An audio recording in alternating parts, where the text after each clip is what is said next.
بسم الله الرحمن الرحيم اللهم صل على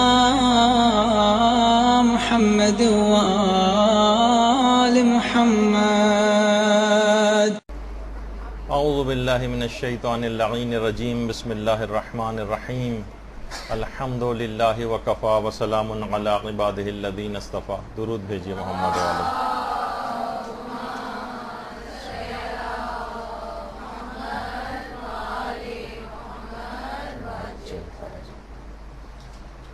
اب سے فقط چند دن بعد رمضان کا چاند زمین کے افق پر نمودار ہوگا اور اپنی بے زبانی سے یہ کہہ رہا ہوگا کہ نہ جانے کتنی ہی بار میں اپنی تمام رحمتیں، برکتیں، مغفرت، عذاب خدا سے نجات کا مژدہ، یہ تمام چیزیں سنا چکا ہوں، دے چکا ہوں،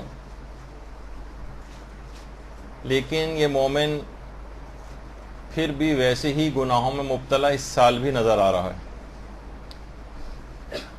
شاید یہ سال ایسا نہ ہو اور ہمیں کچھ ایسے کام انجام دے دیں ہم کہ پھر آئندہ سال تک یہ تقوی جو ہم رمضان سے حاصل کرتے ہیں یہ محفوظ رہ سکے. اصل مسئلہ روزے رکھنا نہیں.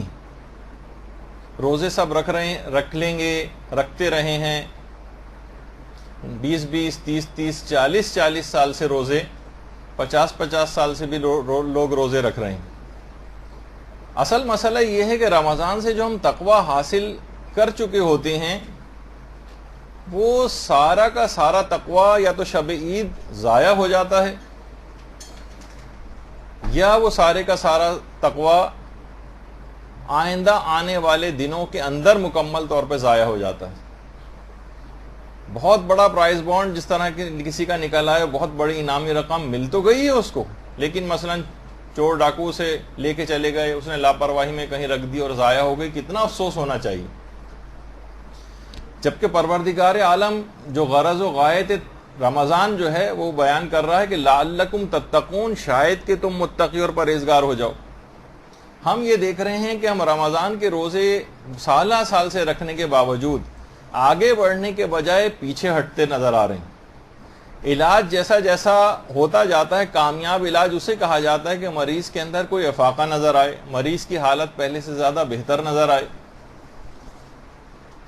جب ہسپتال سے مریض ڈسچارج ہو تو پھر اس وقت گھر جاتے وقت اس کی طبیعت جس وقت ایڈمٹ ہوا تھا اس سے بہت بہتر نظر آنی چاہیے. آخر یہ کیسا رمضان ہر سال آتا ہے کہ شب عید ہی جو روزے دار ہے وہ پہلے سے زیادہ بیمار نظر آنے لگتا ہے، تقوی کے بجائے گناہوں پر پہلے سے بہت زیادہ مستعد نظر آتا ہے. جیسے کہا جاتا ہے نا کہ مرض بڑھتا گیا جوں دوا کی. یعنی رمضان کے اندر مستقل طور پر تقوی کے اندر بے تحاشا اضافہ ہونا چاہیے تھا، لیکن اضافے کے بجائے ہم تنزلی ہم کو نظر آتی ہے. بے پردگی، ویسا ہی میک اپ، نامحرموں کے سامنے آنے کے حوالے سے موسیقی، گناہ، مکس گیدرنگ، یہ سب شب عید سے ہی شروع ہو جاتے ہیں. مرد حضرات صبح اٹھ کر مثلا جو اگر شیو ان کی بڑھ جاتی ہے تو داڑھی مونڈتے ہیں عید کے دن. عید کے دن خاص طور پر بہت ہی بڑی کثیر تعداد جو لوگوں کی ہوتی ہے ان کی نماز فجر قضا ہوتی ہے. وہی برائیاں بلکہ مزید اضافے نظر آتے ہیں. مثلا دیکھیے، اگر آپ کسی کو اپنا فریج ٹھیک ہونے کے لیے دیں، آپ کا فریج خراب ہو جائے، اے سی خراب ہو جائے، اے سی ٹھیک کرنے کے لیے دیں، گاڑی خراب ہو جائے، میکینک کو گاڑی ٹھیک کرنے کے لیے دیں، اور ہر دفعہ وہ پہلے سے زیادہ خراب ہو کے آپ کو ملے، تو ایک دفعہ 2 دفعہ آپ کا ریئیکشن کیا ہونا چاہیے؟ کتنا غصہ آنا چاہیے آپ کو کہ بھائی ہر دفعہ آپ کو دے رہے ہیں، یہ کیسا ٹھیک کر کے دے رہے ہیں. تو یہی ہم اپنے روح کی اوور ہالنگ ہر سال رمضان میں کر رہے ہیں. اپنے اوپر کتنا غصہ آنا چاہیے. کتنے سال کے رمضان میں ہم اپنے روح کی سروس کروا لیتے ہیں، اوور ہالنگ کروا لیتے ہیں، لیکن اب لگ رہا ہے کہ پہلے سے زیادہ ہماری روح گناہوں کے اندر آلودہ نظر آتی ہے. تو دیکھیے اگر ایک ایک کر کے بھی ٹارگٹ کیا جائے گناہوں کے سلسلے میں تو بہت آسانی کے ساتھ تمام گناہوں سے اپنا پیچھا چھڑا سکتے ہیں۔ دیکھیے اب دو ہی وجوہات ہو سکتی ہیں عام طور پر، یا تو مریض ٹھیک نہیں ہو رہا ہے اس کی، یا کوئی آپ نے کوئی چیز صحیح ہونے دی اس کے سلسلے میں بھی، یا تو ٹھیک کرنے والا بالکل لاپرواہ، مثلا مریض اپنا علاج صحیح نہیں کر رہا ہے، یا مثلا گاڑی ٹھیک کرنے والا وہ ریپیئرنگ صحیح نہیں کر رہا ہے، سالہ سال گزر رہے ہیں لیکن علاج مثلا صحیح نہ ہو۔ خود میرے اپنے ایک دوست تھے، وہ کہہ رہے تھے کہ میرے والد 50 سال سے ایک حکیم صاحب کا علاج کروا رہے ہیں پائلز کے سلسلے میں، 50 سال سے علاج چل رہا ہے۔ میں نے کہا بھائی ایسا کون سا علاج ہے جو 50 سال میں نہ ختم ہونے میں نہیں آ رہا، نہ ان کو کوئی افاقہ ہو رہا ہے، پھر بھی وہ کیے چلے جا رہے ہیں۔ تو بعض اوقات یا تو صحیح طریقہ کار کا انتخاب نہیں ہو رہا ہے، یا مریض دواؤں کے ساتھ احتیاطیں نہیں کر رہا ہے، پرہیز نہیں کر رہا ہے، بلڈ پریشر کی گولی کھاتا ہے، ساتھ میں نمک بھی بہت زیادہ اس نے کیا ہوا ہے مثلا، یا مشین کی سروس وہ کروا رہا ہے لیکن اس کے ساتھ تیل پانی چیک کرنا ہوتا ہے، اس کی اور بہت ساری چیزوں کا خیال کرنا پڑتا ہے۔ دیکھیے بہت ساری چیزیں ایسی ہیں کہ بہت پہلے سے خیال رکھنا ہوتا ہے، جب بالکل ہی نقصان سر پر آ جائے پھر ہم خیال کرنا شروع کریں تو وہ مناسب نہیں ہوتا۔ زمانہ طالب علمی میں جب ہم وارڈ وغیرہ جاتے تھے اور وہاں ڈیوٹیز لگتی تھیں اور اس میں جو مریضوں کی ہسٹری وغیرہ لینی ہوتی تھی، تو ایک دفعہ ایک تھروٹ کینسر کا ایک مریض تھا، اس کے پاس ہم گئے، گلا اس کا اتنا بڑا پھولا ہوا ہے، وہاں پر ٹیومر نکلا ہوا ہے اس کے۔ تو ہم نے کہا بھائی سگریٹ کب سے پی رہے تھے؟ کہہ رہے سگریٹ تو میں بہت عرصے سے پیتا تھا لیکن اب تو میں نے چھوڑ دیے۔ اتنا آگے بڑھا ہوا ہے کینسر تمہارا، کب چھوڑی؟ کہا ابھی 1 ہفتہ ہوا ہے چھوڑے ہوئے۔ ارے بھائی اتنا زیادہ آپ نے خراب کر لیا اپنے مرض کو اب، اور آپ نے پہلے احتیاط نہیں کی، اب 1 ہفتہ پہلے اب چھوڑ رہے ہیں تو کیا اس سے فرق پڑے گا؟ تو دیکھیے مسئلہ صرف یہ ہے کہ تقوی کو صرف حاصل نہیں کرنا ہوتا بلکہ تقوی کی حفاظت بھی بہت ضروری ہوتی۔ ہم یہ سمجھتے ہیں کہ مثلا ہم نے نمازیں پڑھ لی، نمازوں کو بچانے کی فکر نہیں، روزہ رکھ لیا، روزے کو بچانے کی کوئی فکر نہیں۔ ایسا ہی ہے جیسے پہلے بھی میں نے مثال دی تھی کہ پانی کی ٹنکی آپ بالکل فل کر لیں اور اس کے بعد گھر کے سارے نل بھی کھول دیں، سارا پانی ڈرین ہو جائے گا۔ بہترین اے سی جو ہے وہ کولنگ کر رہا اور ساری کھڑکیاں دروازے آپ کھول دیں، ساری کولنگ ختم ہو جائے گی۔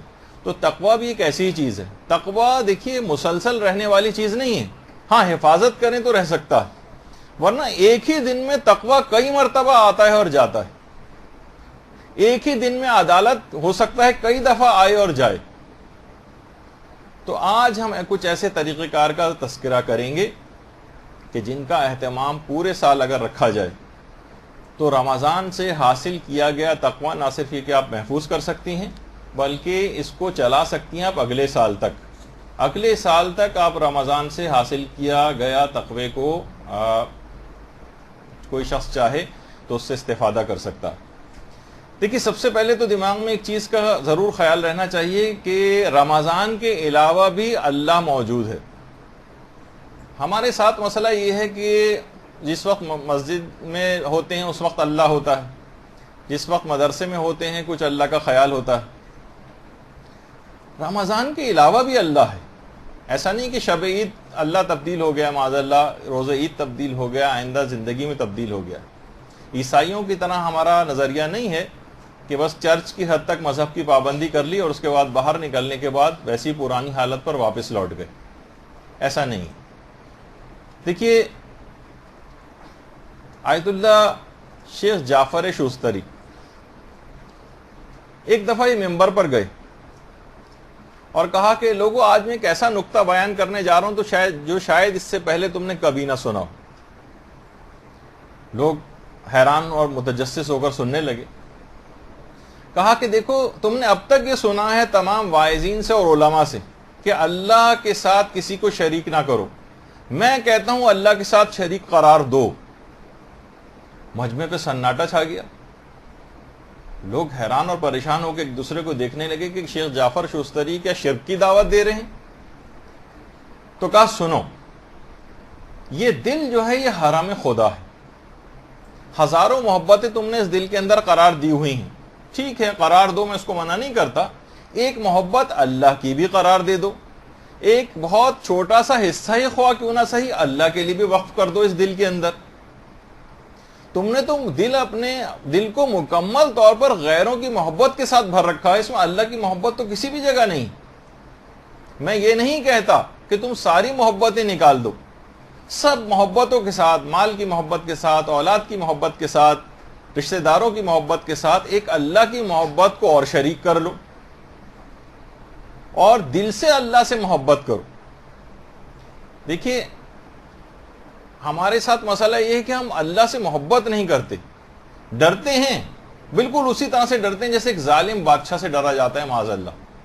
بھائی بہت ڈر لگتا ہے اللہ کے پاس جاتے ہوئے، بہت ڈر لگتا ہے، اللہ کی ذکر جہاں پر ہو لوگ کہتے ہیں وہی درس و تدریس، ایک وحشت محسوس ہوتی ہے اللہ کے ذکر سے۔ یہ اللہ سے محبت نہیں، اگر کسی کو ہے بھی تو صرف اللہ کا ایک ایسا خوف ہے جو ایک ظالم بادشاہ کا جس طرح سے خوف کیا جاتا ہے۔ تو اب دیکھیے رمضان کا ایک ہدف ہے، رمضان سے آپ کو کچھ حاصل کرنا ہے۔ رمضان کا ہدف آپ اس وقت حاصل کریں گی جو بہت اہم بات ہے، اور آج سے میں کوشش کروں گا کچھ ایسی باتیں اس کے اندر ذکر ہو جائیں کہ آپ اپنے زندگی کا ہدف اور مقصد تلاش کریں۔ دیکھیے کائنات کی جتنی بھی مخلوق ہے وہ سب ایک ہدف اور مقصد کے تحت کام کر رہی ہے، اس کا ایک ہدف اور مقصد ہے جس کے تحت وہ خلق ہوئی ہے، اور وہ اپنے اس مقصد کو پورا کر رہی ہے۔ دیکھیے پہلے تو یہ بات ہے نا کہ رمضان کا کوئی ہدف ہونا چاہیے۔ میں نے کہا کہ رمضان کا ہدف تو ہم ابھی آگے چل کر تلاش کرتے ہیں، لیکن اس سے پہلے زندگی کا بھی تو کوئی مقصد ہو آپ کی۔ جب کائنات کی ہر چیز کا ایک مقصد تخلیق ہے جس کو وہ پورا کر رہی، سورج ہے اس کا ایک مقصد تخلیق ہے، وہ اسے پورا کر رہا ہے، اور چاند کا ایک الگ مقصد تخلیق ہے، ستارے ہیں، سیارے ہیں، جانور ہیں، یہ جمادات ہیں، یہ پودے ہیں، یہ درخت ہیں، یہ پہاڑ ہیں، حیوانات ہیں، یہ سب کے سب کا ایک مقصد تخلیق ہے جسے وہ پورا کر رہے ہیں۔ ایک پورا نہیں کر رہا ہے تو یہ فقط حضرت انسان۔ کائنات میں ہر مخلوق کا مقصد حیات ہے، تو پھر آپ کا کیوں نہیں؟ دیکھیے بات ہے نا، مومن بغیر مقصد حیات کے زندگی کیسے گزار رہا ہے؟ جبکہ ہم خود دیکھتے ہیں کہ قرآن کی آیات بھی ہیں کہ وَمَا خَلَقْتُ الْجِنَّ وَالْإِنسَ إِلَّا لِيَعْبُدُونَ۔ عبادت کے لیے، عبادت سے مراد فقط نماز اور روزہ ہی کے لیے آپ کو پیدا نہیں کیا گیا ہے، یہ بھی اس کے اندر آتا ہے، لیکن اس کی معرفت کو، اس کی اطاعت کے تحت زندگی بسر کرنے کو۔ تو احکامات خدا کے تحت زندگی بسر کرنا مکمل، یہ آپ کا ہدف زندگی بتایا گیا۔ ایک اور مقصد بھی روایات کے اندر بتایا گیا جسے عام طور پر اس موقع پر پیش نہیں کیا جاتا، کہ ماں کی گود سے قبر تک علم حاصل کرو، یہ بھی ایک مقصد بتایا گیا۔ یعنی ایک مومن کا ایک مقصد تخلیق ہے علم حاصل کرنا، اور ظاہر ہے کہ پھر اطاعت، اس علم کے مطابق عمل کر کے اطاعت کے اندر زندگی گزارنا، اس سے وہ دوسرا مقصد بھی حاصل ہو جاتا ہے۔ تو لیکن ہم یہ دیکھتے ہیں کہ شروع سے، بچپن سے ہی بچوں کو بھی ہدف اور مقصد یہ نہیں بتایا جاتا۔ بچوں کا ہدف اور مقصد بس ان کو کھلانا، کھیل کے اندر لگا کے رکھنا، تھوڑا سا اور بڑا ہو جاتا ہے تو وہ ٹی وی کے اندر جو ہے وہ مشغول ہو جاتا ہے۔ اسی طریقے سے تھوڑا سا اور بڑا بچہ ہوتا ہے تو بجائے کہ اس کو ایک ہدف اور مقصد کے تحت زندگی، بچپن سے اس کا ایک ٹارگٹ بتایا جائے کہ تمہیں یہ کرنا ہے اور یہ بننا ہے۔ خالی وہ نہیں کہ بس ڈاکٹر بننا ہے اور پائلٹ بننا ہے اور فلاں چیز بننی ہے، وہ صرف ایک رٹی رٹائی ٹائپ کی چیز ہوتی ہے۔ اس کے لیے الگ ایک اقدامات کرنے پڑتے ہیں۔ ایک بطور مومن بھی تو ایک اس کا ہمیشہ کی ایک زندگی گزارنا ہے، آخرت میں بھی اس کے لیے بھی ایک ہدف اور مقصد، صرف ایک دنیا ہی کا تو ہدف اور مقصد نہیں جو کچھ عرصے بعد ختم ہو جائے گی، اس کے اوپر بھی خیر خاطر خواہ کام نہیں ہوتا۔ لیکن بچوں کو بھی اسی کے اندر لگا دیا گیا کہ ان کا بھی گویا مقصد حیات صرف یہ ہے کہ وہ کھیلتے رہیں۔ حالانکہ کھیلنے کو منع نہیں کیا جا رہا، لیکن صرف یہ بتانے کے لیے کہ لوگوں کا یہ ہو گیا۔ نوجوان ہیں، ان کا مقصد حیات لگتا ہے کہ فقط اور فقط جو ہے وہ فلمیں دیکھنا اور گانے سننا اور کمپیوٹر پہ بس چیٹنگ کرتے رہنا، یا موبائل فون ہر وقت ہاتھ میں لیے بیٹھے رہنا، یا کچھ نہیں تو جب ہر تھوڑے دن بعد کوئی ورلڈ کپ ہونے لگتا ہے تو کبھی جو ہے اولمپکس ہونے لگتے ہیں، تو کبھی کوئی چیمپئنز ٹرافی ہونے لگتی ہے، ہر وقت بس نوجوان کھیلوں کے اندر ہی لگے ہوئے ہیں اور اسپورٹس کی ایکٹیویٹیز کے اندر لگے ہوئے ہیں۔ تو آپ خود سوچیں یہ آوارہ گردی میں لگے ہوئے ہیں، یا گپ شپ کے اندر لگے ہوئے ہیں، یا آؤٹنگ کے لیے لگے ہوئے ہیں، یا تفریحات کے اندر نوجوان لگے، یہ مقصد حیات ہے ان کا کہ ہر وقت فقط اور فقط ان چیزوں کے اندر مصروف رہا جائے۔ تو دیکھیے بچپن ہی سے خواتین ہیں مثلا، ان کا مقصد حیات صرف یہ ہے کہ صرف بننا سنورنا ہے اور بہت بیوٹی پارلر کے چکر لگانے ہیں اور کپڑوں وغیرہ کے اندر جو ہے وہ مصروف رہنا ہے. نوجوان لڑکوں کا یہ ہے. نوجوان لڑکیوں کا اضافی طور پر کمپیوٹر اور چیٹنگ اور موبائل فون اور اس کے علاوہ جو ایک اضافی چیز ہے وہ یہ بھی ہے جس کے اندر اتنا زیادہ وقت وہ کھا جاتی ہیں. تو بہرحال دیکھیے وہی میں نے کہا کہ بچپن ہی سے اگر ایسی اس کا انتظام ہو جائے, تربیت کا انتظام ہو جائے, قرآن سے ان کا ارتباط بڑھا دیا جائے. ابھی آگے چل کر اس کے اوپر ہماری گفتگو ہوگی کہ وہ کیسے ہوگا. تو پھر واقعتاً ایک تبدیلی محسوس ہوگی, مقصد حیات کا شروع ہی سے تعین ہو جائے گا. بچپن سے ہی اگر قرآن سے بچے کا ارتباط ہو جائے, خالی وہ نہیں کہ صرف آئے قاری صاحب آئے زیر زبر پیش کے لحاظ سے قرآن پڑھنا سکھا دیا, وہ بھی اپنی جگہ ضروری ہے, لیکن ہم اس سے آگے کی بات کر رہے ہیں. اسی طریقے سے مثلا پھر کوئی بھی تمام چیزیں اگر ایسا اس کا ارتباط ہو گیا تو کوئی بھی چیز اس کو اس انداز سے بہکا نہیں سکے گی. بچپن سے ہی مضبوط کردار کے ساتھ اور ایک مضبوط شخصیت کے ساتھ یہ بچہ عمر کے منازل کو طے کرے گا, اور جب بلوغ کی حد تک پہنچے گا تو یہ تمام چیزوں پر اثر انداز نہیں ہو سکیں گی. اس کا پازیٹیو فائدہ لے گا. ایسا نہیں ہے کہ ہم ان چیزوں کو منع کر رہے ہیں کہ سائنسی جتنی ایجادات ہیں ان سے استفادہ نہ کیا جائے, بلکہ گمراہی والی چیز کی مذمت کرنا مقصود ہے. اسی طریقے سے مثلا بچپن سے ایسا ارتباط جو ہے وہ اگر بڑھا دیا جائے, اچھی تربیت اس کی کر دی جائے, اس کا ایک مقصد حیات طے کر دیا جائے. دیکھیے اب یہ تین شخصیات آپ کے سامنے بیٹھی ہوئی ہیں. سب سے دائیں طرف تو آیت اللہ خوئی, لیکن یہ دو عظیم شخصیات جو ان کے برابر, آیت اللہ خوئی کے بالکل برابر میں درمیان میں جو ہیں یہ آیت اللہ خوئی کے والد علی اکبر خوئی, اور ان کے بالکل برابر میں آیت اللہ سید جواد خامنئی ہیں, یعنی آیت اللہ خامنئی کے والد. ایک طرف آیت اللہ خوئی کے والد بیٹھے ہوئے ہیں, ان کے بالکل برابر میں یہ دو عظیم باپ. ایسی زبردست تربیت کی دونوں نے اپنے بیٹوں کی کہ ایک یعنی واقعی اس کا ثمرہ اور پھل جو ہے اپنی آنکھوں کے ساتھ نظر آئے. یہ دونوں دوست تھے, دونوں دوست, یعنی ساتھ بیٹھ کے تصویر جو اس انداز سے کھنچوا رہے ہیں, دونوں دوست, اور دونوں کی ایسی زبردست تربیت کہ جہان تشیع کا ایک آج تک آیت اللہ خوئی جو ہے ایک نابغہ روزگار شخصیت, اور رہبر معظم کا تو سب کو اس لحاظ سے پتہ ہی کہ کتنی دینی خدمات. یعنی واقعتاً پھر اس کا ثمرہ اور پھل ایسا نہیں کہ بس یہ بھی اسی طریقے سے زندگی گزار رہے تھے جیسے ہم گزار رہے تھے. ایک ہدف تھا, ایک مقصد تھا, ایک خاص تربیتی عمل سے گزارا جاتا ہے, اس کے بعد پھر اس کی پروڈکٹ انسان حاصل کرتا ہے. ایسی ہماری طرح نہیں کہ رات دن فسق و فجور کی تمام چیزوں کے ماحول کے اندر بچے کو رکھا جائے اور اس سے پھر ایکسپیکٹیشن کی جائے کہ یہ بڑا مقدس ہے, بیلی ہو جائے گا اور جناب بہت علم و فضل کے اندر جو ہے بڑا ہو جائے گا, جب یہاں سے کوئی ایسی شخصیات نظر بھی نہیں آتی. آپ وجہ کہ پورے کا پورا ماحول اس قسم کا بنایا ہوا ہے. یہاں تو وہ ہوتا ہے نا جو ہم لوگوں کے ساتھ جو لطیفے کے طور پر بھی چیزیں مشہور ہوتی ہیں کہ بڑے ہو کر کوئی کیا بنے گا, تو دماغ میں بچوں کے یہ ہو تو کہتے ہیں جناب میں دولہا بنوں گا بڑے ہو کے. مثلا کسی نے پوچھا کیا بنو گے, کہا دولہا بنوں گا. کہا کہ ہمارا مطلب یہ کہ ماں باپ کے لیے کیا کرو گے, کہا کہ میں ان کے لیے بہو لے کر آؤں گا. مطلب یہ ہے کہ ماں باپ تم سے کیا چاہتے ہیں, کہا پوتا چاہتے ہیں مجھ سے. مقصد ہے کہ تمہاری زندگی کا مقصد کیا ہے یہ پوچھنا چاہتے ہیں. کہہ رہا شادی ہے میری زندگی کا مقصد.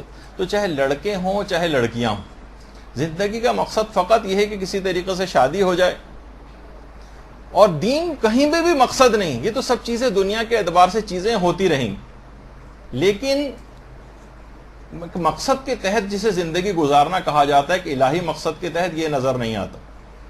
دیکھیے جانوروں اور انسان کی زندگی میں کوئی فرق ہی نہیں. بقول آیت اللہ دست غیب کے کہ ہم پیٹ اس وجہ سے بھر رہے ہیں کہ اس کو خالی کرنا, اور خالی اس لیے کر رہے ہیں کہ دوبارہ اس کو بھرنا. یہ بے مقصد زندگی. جس مقصد کے لیے آپ کو خلق کیا گیا ہے اگر وہ مقصد پورا نہیں ہو تو اس چیز کو بیکار سمجھا جاتا ہے. مثلا پنکھے جتنے لگے ہوئے ہیں اگر یہ صرف آواز دیتے رہیں اس ہوا نہ دیں تو آپ کو ان کے اوپر غصہ آئے گا کہ جو مقصد تخلیق تھا یہ پورا نہیں کیا انہوں نے. اے سی اگر ٹھنڈک دینا اس کا کام ہے اور یہ گرم ہوا نکالتا رہا ہیٹر کی طرح سے, تو آپ اس کو نکالوا کے پھینکوا دیں گے کہ یہ مقصد ہی نہیں تھا اس کا, یہ اپنے مقصد کو پورا نہیں کر رہا ہے لہٰذا بیکار. تو دیکھیے جسم کے بھی ہمارے جتنے بھی اعضاء ہیں ان سب کا ایک مقصد. دل الگ کام کرتا ہے, جگر الگ کام کرتا ہے, پھیپڑے جو ہیں وہ الگ کام کرتے ہیں, تلی ہے, دماغ ہے ہمارا, گردے ہیں, ان سب کا ایک مقصد ہے جو سب اپنے اپنے مقاصد کو پورا کر رہے ہیں. ان میں سے کوئی بھی اگر اپنے ایک مقصد کو پورا نہ کرے تو وہ بیمار سمجھا جائے گا، اور اگر وہ بیماری حد سے زیادہ اس طرح سے بالکل اپنا کام کو فنکشن کو چھوڑ دے تو موت کے اوپر یہ نتیجہ جا کر نکلے گا۔ تو یہ کیسے ممکن ہے کہ تمام جسم کے اجزاء کا تو مقصد تخلیق ہو، اور اجزاء کا جو مجموعہ ہے آپ یعنی کل، وہ بے مقصد زندگی گزار رہا؟ یعنی جز جسم کے جب ہر جز کا ایک مقصد ہے تو کل کیسے بے مقصد رہ سکتا ہے؟ یعنی آپ دیکھیں، خود قرآن نے یہ بات کہی، افحسبتم انما خلقناکم عبثا وانکم الینا لا ترجعون، کیا تم یہ سمجھ رہے ہو کہ فقط تم جو ہے تم کو ایسی عبث پیدا کر دیا گیا ہے اور تم پلٹ کر اللہ کے پاس نہیں آؤ گے؟ یعنی ایسی بس زندگی گزارنے کے لیے تمہیں دنیا کے اندر بھیج دیا گیا ہے؟ تو ایسا نہیں۔ تو اس رمضان کے اندر آپ کو ایک انفرادی ہدف کا تعین کرنا ہے اور ایک اجتماعی ہدف زندگی کا بھی تعین کرنا ہے۔ خود کو کہاں تک آپ کو لے کر جانا ہے، یہ مسلسل ٹائم گزر رہا ہے ہمارا اور آپ کا، آپ کو خود کو کیا بنا لینا ہے، اور اجتماعی طور پر بھی ایک ہدف زندگی کا تعین ہونا چاہیے، تاکہ جب الہی حکومت امام زمانہ علیہ السلام کی قائم ہو جائے، اللہم صلی علی محمد و علی محمد،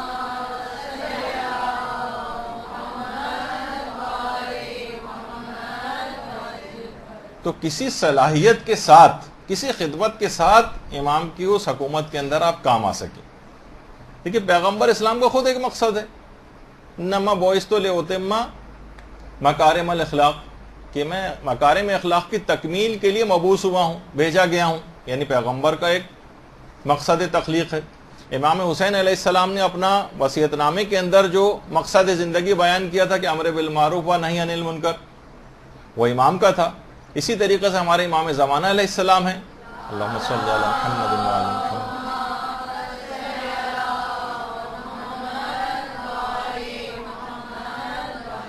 ان کی بھی زندگی کا ایک مقصد ہے کہ زمین پر جس طریقے سے زمین ظلم و جور سے بھری ہوگی، امام قسط و عدل سے اس کو بھر دیں گے، یہ ان کی زندگی کا ایک مقصد ہے۔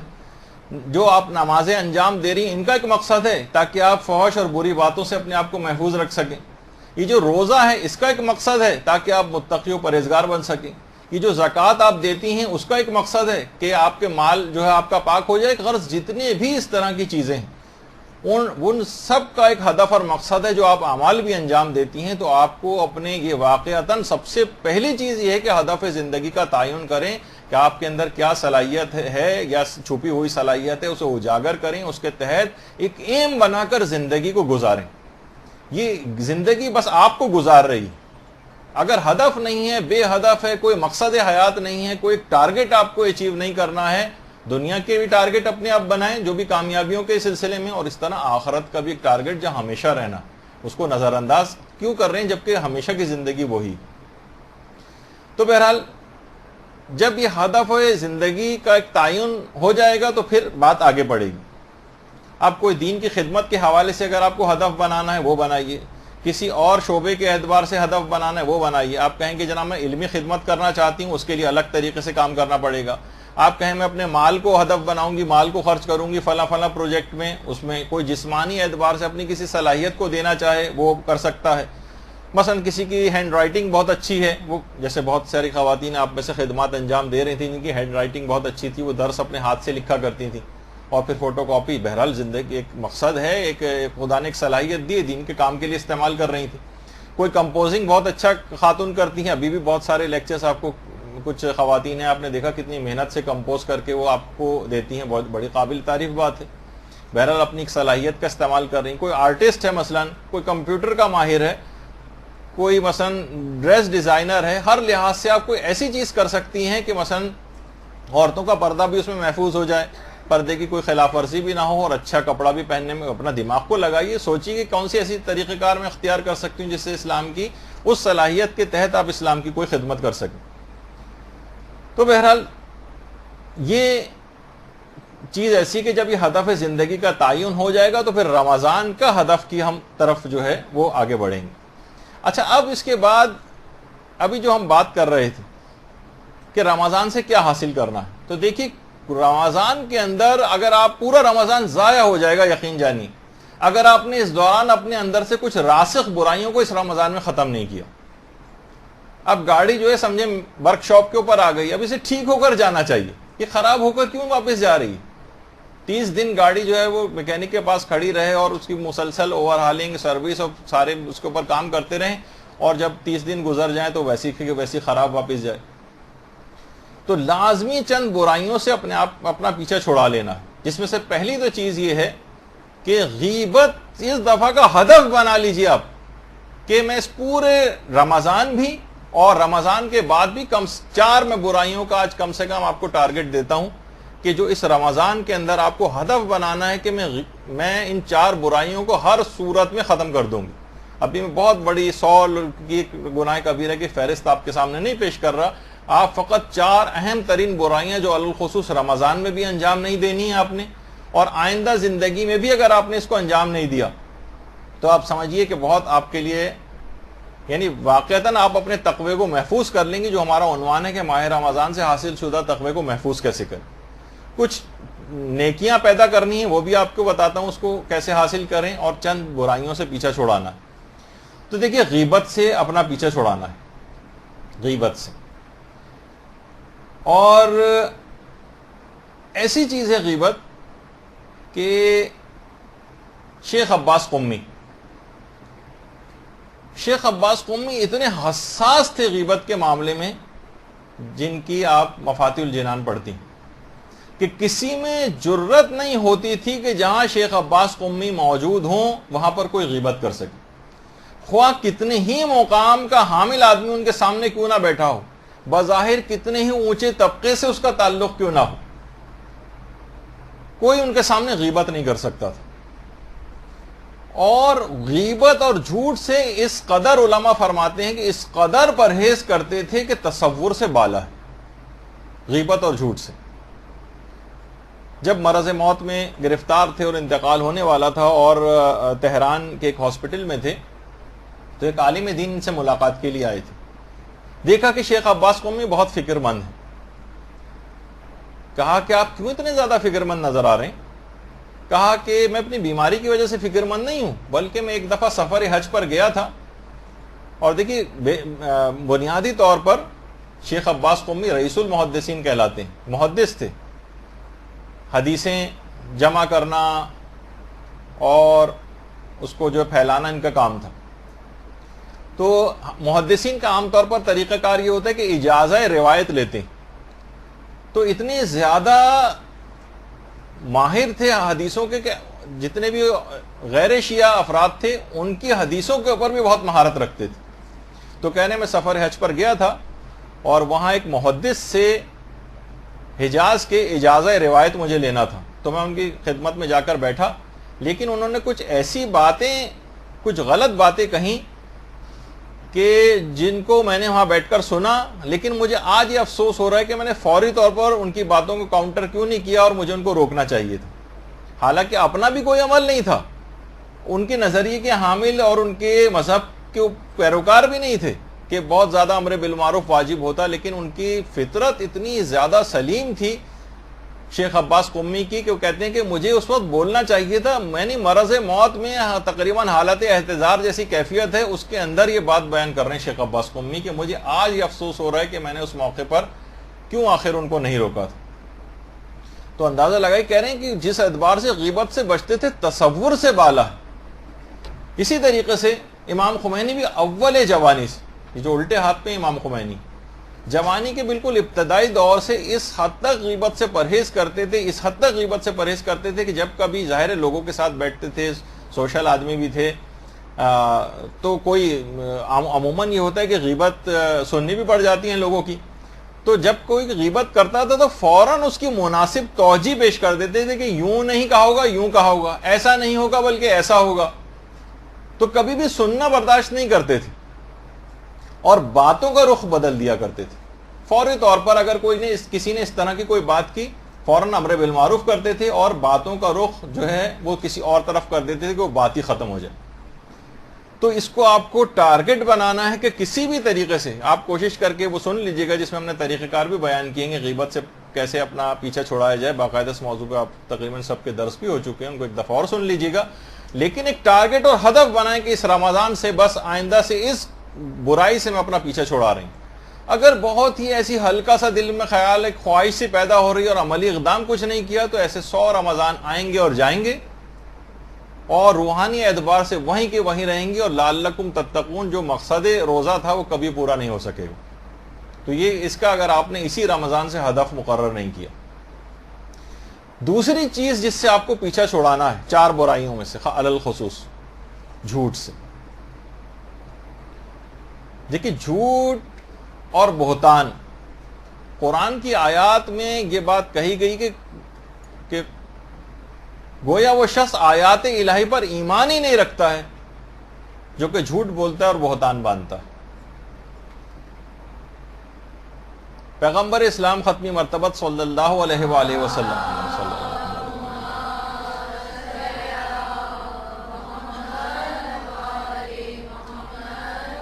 فرماتے ہیں کہ لوگوں کی بات پر سب سے زیادہ یقین کرنے والا وہی شخص ہوتا ہے جو خود سچ بولتا ہے. وہ خود سچ بولتا ہے تو دوسرے کو بھی سچا سمجھتا ہے، یقین کر لیتا ہے. اور جو ہر شخص کی بات جھٹلاتا ہے وہ زیادہ تر وہی جھٹلاتا ہے جو خود جھوٹا ہوتا ہے، کیونکہ وہ اپنے طرح کا قیاس کرتا ہے دوسرے کو بھی. حتیٰ کہ یعنی اس کے سامنے قرآن و حدیث بھی پیش کر دی جائے تو اس کو بھی جھٹلا دیتا ہے، نہیں یہ نہیں ہو سکتا. بہت سارے افراد ہوتے ہیں کہ جناب کوئی حدیث آپ نے لگائی جو ان کا کوئی ذاتی تجربہ اس کے خلاف ہے تو کہتے ہیں حدیث ضعیف ہوگی، یہ ہم اس حدیث کو نہیں مانتے معاذ اللہ. اس طرح کی بات فوراً جھٹلا دیتا ہے. یعنی انسان جو خود ہوتا ہے وہ اسی طرح سے. تو جھوٹ ایک ایسی چیز ہے کہ جسے کہا جاتا ہے نا کہ تمام خبائث اور برائیوں کو ایک مکان میں بند کر کے جو اس کا تالا لگایا گیا ہے اس کے اوپر جھوٹ ہے. بس تالا وہ کھولیے آپ، اس کی جو چابی ہے وہ جھوٹ ہے. چابی سے تالا کھولیے تو پوری خبائث کے اندر آپ مبتلا ہو جائیں گے جو اس مکان کے اندر چھپے ہوئے. تو یہ دوسری چیز ایسی جھوٹ کے موضوع پر بھی اس سے پیچھے چھڑانے کے طریقے بھی وہ سب کے سب ہم اپنے ایک درس کے اندر جو پہلے یہاں پر ہو چکا ہے وہ بیان کر چکے ہیں، اس کو دوبارہ سنیے گا. لیکن اس کو بھی ٹارگٹ بنانا ہے کہ کسی بھی صورت جھوٹ کو خاطر میں نہیں لائیں گے، کبھی بھی جھوٹ نہیں بولیں گے. اور جو شرعی طریقے بتائے گئے ہیں توریے وغیرہ کے وہ آپ ان کو البتہ استعمال کر سکتی ہیں کبھی وقت ضرورت پیش آ جائے. ورنہ واقعتاً وہ ہے کہ انسان اپنی نجات اس میں جھوٹ میں سمجھتا ہے جبکہ اس میں ہلاکت پوشیدہ ہوتی ہے. بہت سی حدیثوں کے اندر یہ بھی آیا. آپ سوچتی ہیں کہ میں بچ جاؤں گی جھوٹ بول کر. عام طور پر گھریلو زندگی میں اور دیگر ایسی جگہوں کے اوپر جہاں اس طرح کی کیفیت ہو جاتی. تو دوسری چیز یہ ہے کہ اس برائی کو اگر آپ نے ختم نہیں کیا، یہ سمجھیں کہ خبائث سارے جمع ہیں. غیبت کو اگر آپ نے روک دیا اپنی زبان کو، جھوٹ کو آنے سے روک دیا تو بہت بڑا آپ نے گویا کام کر لیا اور رمضان کے ہدف اور مقصد پورا ہو جائے گا. تیسری چیز اگر آپ اپنے آپ کو گانے اور موسیقی سے بچا سکیں. امام خمینی یہ بات بیان فرماتے تھے کہ موسیقی خود تنہا طور پر بھی شہوت اور منفی جذبات ابھارتی موسیقی. اور امام خمینی فرماتے تھے کہ موسیقی وہ چیز ہے جو جوانوں کے دماغ کو مختل کر کے رکھ دیتی، ان کو بہت دماغی طور پر ڈسٹرب کر دیتی. امام خمینی جو صحیفہ نور ہے اس کے اندر جملہ ہے امام خمینی کا کہ موسیقی دماغ کے ساتھ وہی کرتی ہے جو کہ عام طور پہ ہیروئن یا منشیات کرتی. تو آپ نے دیکھا کہ دماغ موسیقی کا سننے والا تو اس سے ہر ایمانی اعتبار سے، ایک تو جسمانی اعتبار سے جو ویسے نقصانات ہیں اس کے وہ الگ ہیں، لیکن روحانی اعتبار سے یہ بالکل ختم کر کے رکھ دیتی.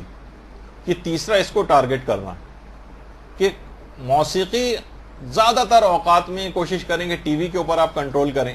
چلیں ابھی وہ چوتھے نمبر کے اوپر ایک چیز آ جائے گی کہ یہ اس برائی وہ ہے فحش مناظر اور نامحرم پر حرام نگاہ سے پرہیز کریں.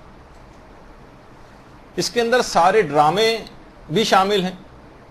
باقاعدہ جرمنی میں ایک ریسرچ ہوئی ہے ابھی حال میں ہی، مختلف انٹرنیٹ پہ تمام تقریباً سائٹس کے اوپر وہ ریسرچ دستیاب بھی ہے کہ جب بھی کوئی فحش قسم کے مناظر نوجوان لڑکے اور لڑکیاں اس طرح سے انٹرنیٹ پر، ٹی وی پر، کسی بھی جگہ پر دیکھتے ہیں تو اسی وقت انہوں نے مانیٹر کیا ہے کہ ان کے برین کے اندر جو ایکٹیویٹی ہے وہ ایک دم سے کم ہو جاتی. یعنی ایک لحاظ سے دیکھا جائے تو نوجوان پڑھائی کے اندر بھی آپ کو پیچھے نظر آئیں گے. یعنی نوجوانوں کے دماغ کی جو برین کی صلاحیت ہے وہ ان مناظر کو دیکھنے سے کم ہو جاتی.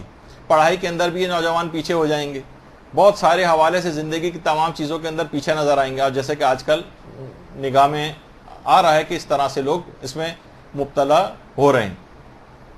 تو اخلاق کا بے پناہ اس پہ اثر پڑتا ہے. آپ دیکھتے ہیں کہ ویسے بھی کتنے بھی جو بڑے بڑے سائنٹسٹ حضرات ہیں یا مثلا جو چیزوں کو ایجاد کرنے والے ہیں، وہ عام طور پر ان تمام ڈراموں، فلموں، ان کی طرف توجہ ان کی نہیں ہوتی. تو دیکھیں کتنی ایجادات اور چیزیں معاشرے کو فائدہ پہنچانے والی وہ مہیا کر دیتے ہیں. وقت کا ضیاع کتنا زیادہ ہوتا ہے. تو خاص طور پر وہ تمام ڈرامے بھی اس کے اندر شامل ہیں، وہ تمام فلمیں اس کے اندر شامل ہیں. اگر آپ کوئی ایسی بڑی بات نہیں ہے، اگر آپ ارادہ کر لیں. دیکھیے آپ اس وقت جتنے بھی ٹی وی پروگرام آ رہے ہیں ڈراموں کی صورت میں، وہ سارے کے سارے فحش ہیں. کہیں نہ کہیں آپ کو جو بہت ہی پاکیزہ کوئی بھی آپ کو ڈرامہ لگے گا، اس کے اندر بھی فحاشی کے عناصر موجود ہوتے ہیں، لیکن اس کے اس سے بڑھ کر بہت ساری باتیں ہونے لگی. اگر آپ نے ان تمام ڈراموں کو دیکھنے کی ویسی ہی عادی بنی رہی، رکھتی چلی جائے گی 100-200 سال تک مزید روزے، کوئی بھی فائدہ ہونے والا نہیں. وہ یہ کہ نل کھلے ہوئے ہیں اور پانی کی ٹنکی جو بھر رہی ہے، مسلسل بجلی کا بھی نقصان ہوگا، پانی کا بھی نقصان ہوگا، زحمتیں الگ ہوں گی، فائدہ کچھ بھی نہیں ہوگا. یہ آپ نے اپنی زندگی میں کیوں لازم و ملزوم بنا لیا کہ ڈرامہ دیکھنا ضروری، فلم دیکھنا ضروری؟ یہ کسی بھی اعتبار سے ضرورت نہیں ہے، بلکہ مسلسل آپ کی روح کے ساتھ ایک ایسا نقصان اس کے ساتھ لگا ہوا ہے کہ کتنی بھی عبادات آپ انجام دے لیں، پھر ان عبادات کا کوئی فائدہ بھی نظر نہیں آتا. یا رمضان، یہ اگر آپ نے نہیں چھوڑا اس طرح سے، اور یہ اس طرح سے رمضان آ کر گزر گئے، جو تقوی کو حاصل کرنے کے لیے اتنی معمولی سی کوشش نہیں کر پا رہا، اسے پھر رمضان سوائے بھوک اور پیاس سے کچھ نہیں دے گا. نفس کو دیکھیے اتنا کمزور مت سمجھیے، نہ بنائیے کہ آپ کہیں کہ بھائی یہ تو بہت مشکل ہے، کہ کیسے ممکن ہے میں فلاں ڈرامہ نہ دیکھوں. تو بڑا بہترین ڈرامہ آ رہا ہے اور بڑا اس کے اندر آپ کی دلچسپی جو قائم ہو رہی. جیسے وہ آیت اللہ دستغیب کہتے تھے نا، کوئی گناہ چھوڑنے کی بات کرتا تھا تو کہتے تھے پہلے سگریٹ چھوڑو. جب تم سے ایک مباح چیز مثلا نہیں چھوڑی جا رہی ہے، یا مثلا تم سے جب ایک کوئی مکروہ کام نہیں چھوٹ رہا ہے، تو تم بڑے گناہ کبیرہ کیسے چھوڑو گے؟ آپ صرف ابتدائی طور پر میں آپ کو ایک ٹاسک دیتا ہوں کہ اس رمضان میں 1 مہینے کے لیے مکمل طور پر ڈرامے چھوڑ دیجیے. مکمل طور پر ایک ڈرامہ بھی اس پورے رمضان کے اندر نہ دیکھیں، ایک ٹاک شو اور مارننگ شو بھی اس دوران نہ دیکھیں. آپ دیکھیں گے کہ بہت آپ کے پاس وقت بھی بے پناہ آ جائے گا، اور روحانیت کے اندر دیکھیے 2 نوجوان اگر اس قسم کے ہوں، ایک نوجوان وہ جو ان مناظر کو دیکھنے کا عادی ہے فوش، اور ایک وہ نوجوان ہو کہ جو ان سے دور رہتا ہو، دونوں کے اندر زمین و آسمان کا فرق ہو جائے گا، روحانی اعتبار سے بھی، تعلیمی اعتبار سے بھی. دونوں ایک ہی طرح کے چاہے اعمال کیوں نہ انجام دے رہے ہوں، دونوں نمازیں پڑھ رہے ہیں، دونوں روزے رکھ رہے ہیں، لیکن ایک ان مناظر کو دیکھنے کا عادی ہے اور ایک دوسرا ان مناظر کو دیکھنے کا عادی نہیں ہے. دونوں کی روحانیت میں زمین و آسمان کا فرق ہوگا. تو دیکھیے باطل کا ہمیشہ سے ہے کہ فحاشی کو فروغ دیتا ہے، وہ شیطان کا ایک بہت مؤثر ہتھیار. آپ کسی بھی اس کو دیکھیں، عام طور پر بچوں کو شروع سے اس کے اندر ڈال دیا جاتا ہے کہ جناب یہ اس سے پوری دنیا سے اس کو کنیکٹ کر رہے ہیں اور اتنی انفارمیشن اس کو حاصل ہو رہی ہے وغیرہ وغیرہ. تو دیکھیے باطل کوئی بھی موقع ہاتھ سے جانے نہیں دے رہا ہے. کوئی تعلیمی چیز بھی انسان کرنے کے لیے بیٹھے تو زبردستی اس کو ان مناظر کو دکھانے پر مجبور کیا جاتا ہے. آپ اسلامی چیز بھی کوئی کھولیں تو اس کے اندر فحش چیزیں خود بخود وہ لوگ شامل کرتے ہیں، باقاعدہ سرچنگ ورڈز میں ڈالتے ہیں کہ اگر آپ معاذ اللہ بھی لکھ کے سرچ کریں گے تو جو فحش چیز اس کو کھول کے دینی ہے. تو دیکھیے وہی کام جو شراب کرتی ہے کہ اس کے بعد انسان ہر گناہ کرتا چلا جاتا ہے، یہ فحش مناظر بھی اسی طریقے سے وہ کام کرتے ہیں. بڑے بڑے گناہ اس کے لیے بہت آسان ہو جاتے ہیں، روحانیت اس کی صفر پہ چلی جاتی. کتنی بھی عبادات اور ریاضیات وہ اس کے بعد انجام دیتا رہے، کتنے ہی اذکار پڑھتا رہے، کتنی دعائیں پڑھتا رہے اور ساتھ میں یہ کام بھی کرتا رہے، تو نیکیوں کا سارا لطف اس کا غارت رہے گا. روزے پہ روزہ رکھتا چلا جائے کوئی فائدہ نہیں ہوگا، ایک روحانی بےکلی کا اس کو احساس ہوگا. وہ نوجوان جو کہ عام طور پر اس طرح کی غلطیاں کر جاتے ہیں، وہ خود یہ بتاتے ہیں کہ ہماری عبادات کا لطف ہمارا غارت ہو کے رہ گیا. کوئی بھی کسی بھی نیکی کو کرنے کے ایک بےکلی سی ایک محسوس کرتے ہیں. اور روایات میں بھی ہے نا کہ جب انسان کے پاس حیا ختم ہو جائے تو پھر وہ جو چاہے کر. تو دیکھیے برے مناظر کو بری نگاہ سے اور لذت سے دیکھنا تو حرام ہے ہی، لیکن بری نگاہ نہ بھی ہو تب بھی احتیاط واجب کی بنا پر ایسے کسی منظر کو نہیں دیکھا جا سکتا، خواہ کسی ڈرامے کے اندر آ رہا ہو جو فحش منظر کے اندر شمار ہوتا ہے، اور کوئی ڈرامہ آپ دیکھیے ایسا بچا نہیں۔ اسی وجہ سے میں کہہ رہا ہوں اس رمضان کو آپ خاص طور پر اس سے بچنے کا رمضان قرار دے دیں، ان 4 برائیوں سے علی الخصوص اپنے آپ کو بچانے کا۔ پھر آپ دیکھیں کہ اس طریقے سے ایک راکٹ کی تیزی کے ساتھ روحانیت ترقی آپ کی کرے گی، آپ خود حیران ہوں گی، اور رمضان سے کمایا گیا تقوی وہ آپ پورے سال استعمال کر سکیں گے۔ پہلے دن ہی آپ کی جیب نہیں کٹ جائے گی، اور ان تمام چیزوں کے اندر پہلے دن سے ہی رمضان کے ختم ہوتے اور رات سے ہی انسان اس کے اندر گرفتار ہو جاتا ہے، اور ان مناظر کو مسلسل ٹی وی دکھاتا رہتا ہے۔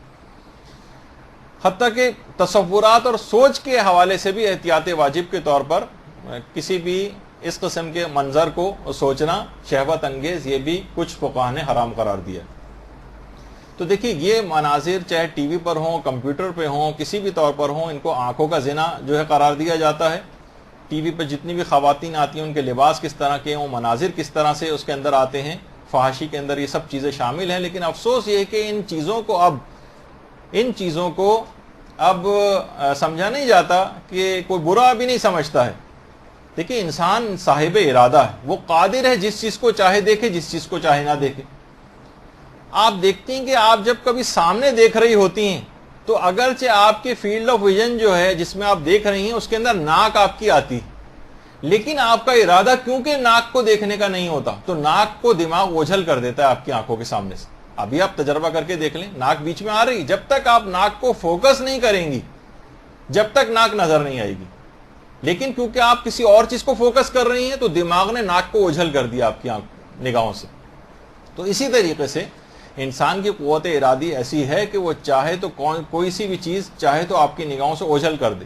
مثلا کوئی ایسی چیز سامنے آ بھی رہی ہے تو دیکھنے کے باوجود وہ مثلا ارادہ کر لے کہ نہیں میں اس کے چہرے پر نگاہ نہیں ڈالوں گا، میں اس کی مثلا جسمانی اعضاء پہ نگاہ نہیں ڈالوں گا، یا مثلا اس طرح میں اس کے لباس پہ نگاہ نہیں ڈالوں گا، سامنے ہوتے ہوئے بھی قوت ارادی اگر اس کی مضبوط ہے تو وہ چیز آنکھوں سے اوجھل کر دے گا دماغ۔ اس کی پریکٹس کر کے دیکھیں، قوت ارادی کو مضبوط کر کے دیکھیں، مسئلہ حل ہو جائے گا۔ اس رمضان سے ہی ان فحش مناظر سے پرہیز کرنا شروع کر دیں، اس کو حقیقی توبہ سمجھا جائے گا اور رمضان کارآمد رمضان بنے گا، ورنہ کولو کے بیل کی طرح سے جہاں چلیں گے وہیں پر واپس پہنچ جائیں گے۔ بھوک و پیاس کے سوا کچھ حاصل نہیں ہوگا، زحمت اپنی الگ ہوگی۔ قوت ارادی، ابھی بات آئی، آپ کہیں گے بھائی قوت ارادی کا تو سب سے بڑا مسئلہ ہے، یہی تو ہمارے اندر نہیں۔ قوت ارادی کو مضبوط کرنے کے حوالے سے بھی ایک دعا ہے جو ہمارے امام سجاد علیہ الصلوۃ والسلام نے تعلیم کی،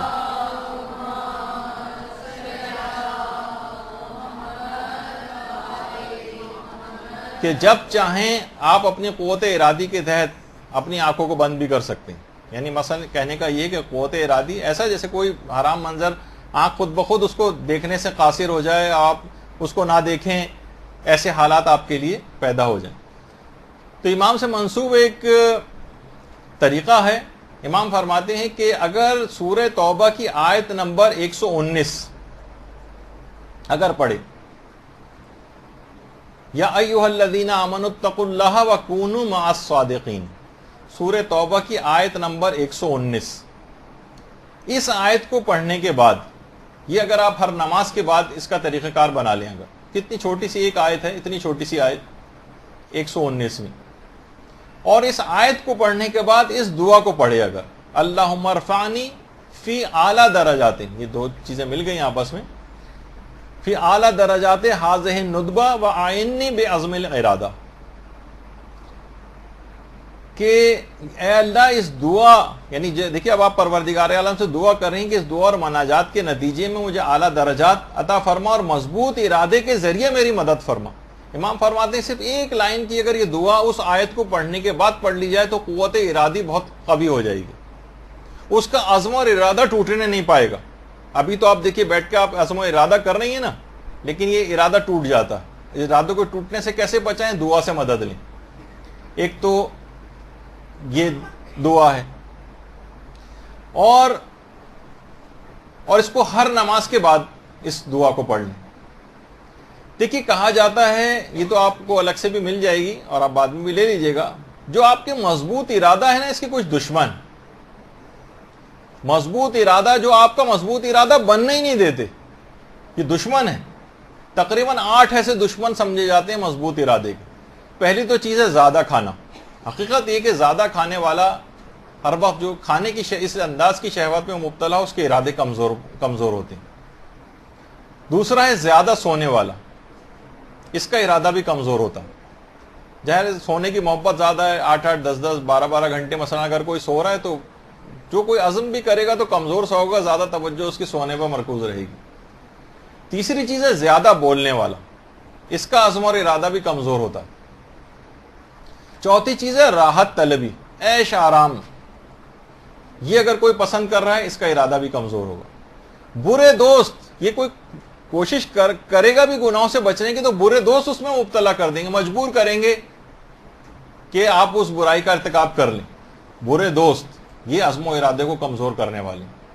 حب دنیا کی محبت جتنی زیادہ ہوگی اتنا دینی لحاظ سے آپ کو عزم و ارادہ کمزور پڑے گی. آخرت کے لیے کب کام کرنے دے گی حب دنیا, وہ دنیا ہی کی طرف کھینچے گی. اور لالچ, جتنا انسان لالچی ہوگا بس اپنے اس لالچ کے مقصد کو حاصل کرنے کی فکر میں رہے گا اور آپ کا دینی عزم و ارادے کو کمزور بنائے گا. اور ایک اور چیز ہے بے مقصد زندگی, جس پہ ابھی ہماری گفتگو ہوئی. جب زندگی کا کوئی ہدف اور مقصد ہی نہیں ہے, آپ کا کوئی چیز آپ نے طے نہیں کی, تو بس زندگی ایسی گزر رہی, تو اس میں کسی عزم و ارادے کی کرنے کی ضرورت ہی کیا ہے. ہاں, آخرت کو جب آپ ٹارگٹ بنائیں گی, ایک ہدف زندگی بنائیں گی کہ مجھے آخرت بہترین حاصل کرنی ہے, جوار معصومین کے اندر مقام کو حاصل کرنا ہے, امام زمانہ کی حکومت کے اندر کوئی کام کرنا ہے, اور اس کے بعد پھر آپ اس کے تحت زندگی گزاریں گی, تو یہ بامقصد زندگی ہوگی. اس کے لیے پھر کچھ کریں گی, پھر کچھ ارادہ کریں گی. بے مقصد زندگی میں تو کسی ارادے کی کوئی ضرورت ہی نہیں, گزر رہی ہے, بس ایسی گزارتے رہیے. اچھا, کچھ چیزیں ایسی ہیں جو ارادے کو قوی بناتی ہیں. دیکھیے یہ ساری چیزیں ابھی جو ہم رمضان سے حاصل شدہ تقویٰ محفوظ کیسے کریں, ارادے سے تو محفوظ کریں گے.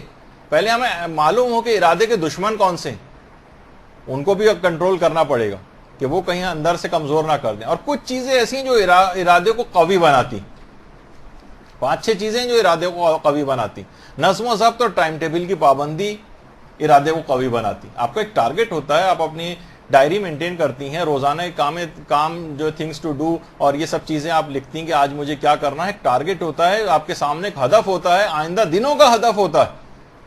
تو پھر آپ کا عزم اور ارادہ, ایک دن میں کام نہ ہو تو آپ اسے اگلے دن میں اس کام کو شفٹ کرتی ہیں, دوسرے دن بھی نہ ہو سکے تو تیسرے دن کام کو شفٹ کرتی ہیں. تو نظم و ضبط کی پابندی اور ٹائم ٹیبل کی پابندی یہ آپ کے عزم و ارادے کو مضبوط بناتی. ورزش آپ کے عزم و ارادے کو مضبوط بناتی. انسان جب ورزش کرتا ہے, ورزش میں بھی ایک ٹائم ٹیبل کی ضرورت ہوتی ہے, اسے خاص موقع پر اٹھنا ہوتا ہے, تیار ہونا ہوتا ہے اور ورزش کرنی ہوتی ہے, واک کے اوپر جا رہا ہے, آ رہا ہے. جتنی جو ورزشیں عام طور پہ کرے گا وہ ایکٹیو رہے گا, ورنہ عزم اور ارادہ کوئی کام آپ کو سستی اور کاہلی عزم و ارادے کو پائے تکمیل تک ہی نہیں پہنچانے دے گی. ورزش سے آپ چاقو چوبند رہیں گی اور کاموں پر مستعد ہوں گی جو آپ اپنا ٹارگٹ رکھا ہے. اسی طریقے سے اچھا مطالعہ, جب آپ اچھا مطالعہ کریں گی, اپنی معلومات کو بڑھائیں گی, تو آپ کو خود بخود شوق پیدا ہوگا. اچھا مطالعہ کریں گی, آخرت کی چیزیں آپ پڑھتی رہیں گی, آپ کو زیادہ رغبت ہوگی, رغبت زیادہ ہوگی آخرت کی طرف, تو آپ اقدام بھی کریں گی. تو اچھا مطالعہ اگر کسی کا ہے تو وہ خود بخود اس کا ارادہ بھی مضبوط ہوتا ہے. کبھی کمزور پڑتا بھی ہے تو حدیثیں پڑھ کے پھر دوبارہ سے اس کے اندر ایک آیات اور حدیث اور واقعات پڑھ کے اپنے اندر ایک نئی توانائی محسوس کرتا ہے اور پھر دوبارہ اس کام میں لگ جاتا ہے. جو اچھے مطالعے سے دور رہے گا وہ ہمیشہ اس کا عزم و ارادہ بھی کمزور رہے گا. اول وقت نماز کی ادائیگی یہ آپ کے عزم و ارادے کو طاقتور بناتی. آپ ایک ٹارگٹ روزانہ اپنا ایک ہدف مقرر کرتی ہیں. بہت سے لوگ نوجوان نماز جماعت کو ہدف بناتے ہیں, تمام کاموں کو نمٹاتے ہوئے ان کو پتا ہوتا ہے کہ جناب آدھے گھنٹے بعد مجھے فلاں جگہ پہ پہنچنا ہے, اپنے آپ کو مینیج کرتے ہیں, چیزوں کو کیسے نمٹاتے ہیں, ٹارگٹ بناتے ہیں, عزم و ارادہ اس کام کو کر لیتے ہیں. اول وقت نماز کی ادائیگی. اچھا, اسی طرح سے روزانہ تلاوت قرآن یہ آپ کے ارادے کو طاقتور بناتا ہے. روزانہ اگر آپ تلاوت قرآن کریں, ابھی اس کے موضوع پر آگے چل کر ہماری بات ہونے بھی والی ہے. اور روزہ یہ خود آپ کے اندر ایک قوت ارادی پیدا کرتا ہے. آپ اپنی قوت ارادی سے ہی تو روزہ توڑنے والی چیزوں سے بچتی ہیں, ورنہ پانی موجود ہوتا ہے, کھانا موجود ہوتا ہے, کوئی گھر میں نہیں بھی موجود ہوتا تب بھی آپ ان چیزوں کو استعمال کر سکتی ہیں. لیکن نہیں, زبان پہ کنٹرول کرتی ہیں, آنکھوں پہ کنٹرول کرتی ہیں, اعضاء و جوارے پہ کنٹرول کرتی ہیں, تمام چیزوں پہ آپ کے اندر ایک ارادے کو مضبوط بناتا ہے روزہ. اس سے بھی صرف رمضان کی حد تک استفادہ نہیں کرنا چاہیے, بلکہ رمضان کے علاوہ جو آئندہ آنے والے دنوں اور مہینوں کے اندر بھی روزے رکھنے چاہیے. جب بھی وہ خود سازی چارٹ وغیرہ کے اندر ہر پیر اور جمعرات کے دن روزہ رکھنا اور جو مستحب روزے، اسلام نے ان کا اہتمام تمام مہینوں کے اندر اس انداز سے کیا ہے کہ انسان اگر یہ روزہ کم سے کم ہفتے میں ایک مرتبہ رکھتا رہے تو اس کا عزم و ارادہ مضبوط ہوتا جائے گا. ایک اور چیز ہے پھر جس سے عزم و ارادہ مضبوط ہوتا ہے، اسے کہا جاتا ہے چلہ گیری. یہ کیا چیز ہے؟ عام طور پہ برے اس میں شمار ہونے لگا، چلہ کاٹنا وغیرہ جو ہوتا ہے. کسی بھی بری عادت کو 40 روز تک نہ کرنے کا عزم کریں اور پوری شدت کے ساتھ اس پر عمل شروع کر دیں. یہ آپ ٹارگٹ ایک کر لیں. جیسے ابھی میں نے آپ کو ایک ٹارگٹ اور ہدف دیا تھا کہ میں 40 روز تک باقاعدہ کیلنڈر پہ مارک کر لیں، میں غیبت نہیں کروں گی، جھوٹ نہیں بولوں گی، ٹھیک ہے، گانے اور موسیقی نہیں سنوں گی، اور کوئی بھی ڈرامہ نہیں دیکھوں گی. یعنی ڈرامے سے مراد ٹی وی. 40 دن کے لیے ٹی وی کو خیر آباد کہہ دیجیے. آپ یقین کیجئے زمین و آسمان کا فرق پڑ جائے گا. اسے چلہ گیری، یعنی 40 روز تک کسی بھی بری عادت کو یا گناہ کو نہ کرنے کا عزم کریں اور شدت سے عامل ہو جائیے. یا کسی نیک کام کو کرنے کے لیے یا کسی نیک کام کی عادت ڈالنے کے حوالے سے 40 روز تک آپ کہیں گے نہیں ہر نماز کو اول وقت میں پڑھوں گی 40 روز تک، سوائے اس کے کوئی بہت ہی ایمرجنسی والا کوئی مسئلہ ہو جائے نہ پڑھ سکے تو ایک الگ بات. لیکن عزم کر لیں باقاعدہ کہ کم سے کم 40 روز تک تو میں اس کی پابندی کروں گی. جب آپ دیکھیں گے 40 روز پورے ہوں گے تو خود اس 40 کے عدد کے اندر ایک بہت بڑی برکت، بہت فرق پڑ جائے گا. آپ کا عزم اور ارادہ، دیکھیے ساری چیزیں عزم و ارادے سے، ہم سب لوگ ان چیزوں کے قائل ہیں کہ یہ سب چیزیں بہت بہترین ہیں، اچھی ہیں، لیکن یہ ہو جاتا ہے ہمارے ساتھ کہ نہیں، عزم ٹوٹ جاتا ہے، ارادہ ٹوٹ جاتا ہے. اچھا، پھر ایک اور چیز ہے کہ صحیح طور پر علم حاصل کریں. یعنی جس گناہ سے بچنا ہے اس کی معلومات بڑھائیے آپ. جیسے دیکھیے کسی کو ڈائبٹیز ہو جاتی، شوگر ہو گئی، اب کیا ہے شوگر کے متعلق جہاں کوئی کتاب نظر آ جاتی ہے اس کتاب کو پڑھنے لگتا ہے اپنی بیماری کی معلومات کے لیے. کوئی آرٹیکل آتا ہے، کوئی اخبار میں کوئی لکھ دیتا ہے شوگر کے متعلق، پورا عام طور پہ مریض ساری چیزیں پڑھتے ہیں، اخباری خبریں بھی پڑھتے ہیں، اس کے کیا کمپلیکیشنز ہو سکتی ہیں، پاؤں کی کیسے احتیاط کرنی ہے اور آنکھوں کی کیا احتیاط کرنی ہے اور فلاں زخم ہو جائے تو کیا احتیاط کرنی ہے. یعنی جس حد تک وہ اپنی معلومات بڑھاتا جاتا ہے وہ اپنی بیماری کو کنٹرول کرنے کے لیے زیادہ اس کے پاس ہتھیار آتے چلے جاتے ہیں. تو اسی طریقے سے جس طرح بیماریوں کا سلسلہ اسی طرح گناہوں کا سلسلہ بھی.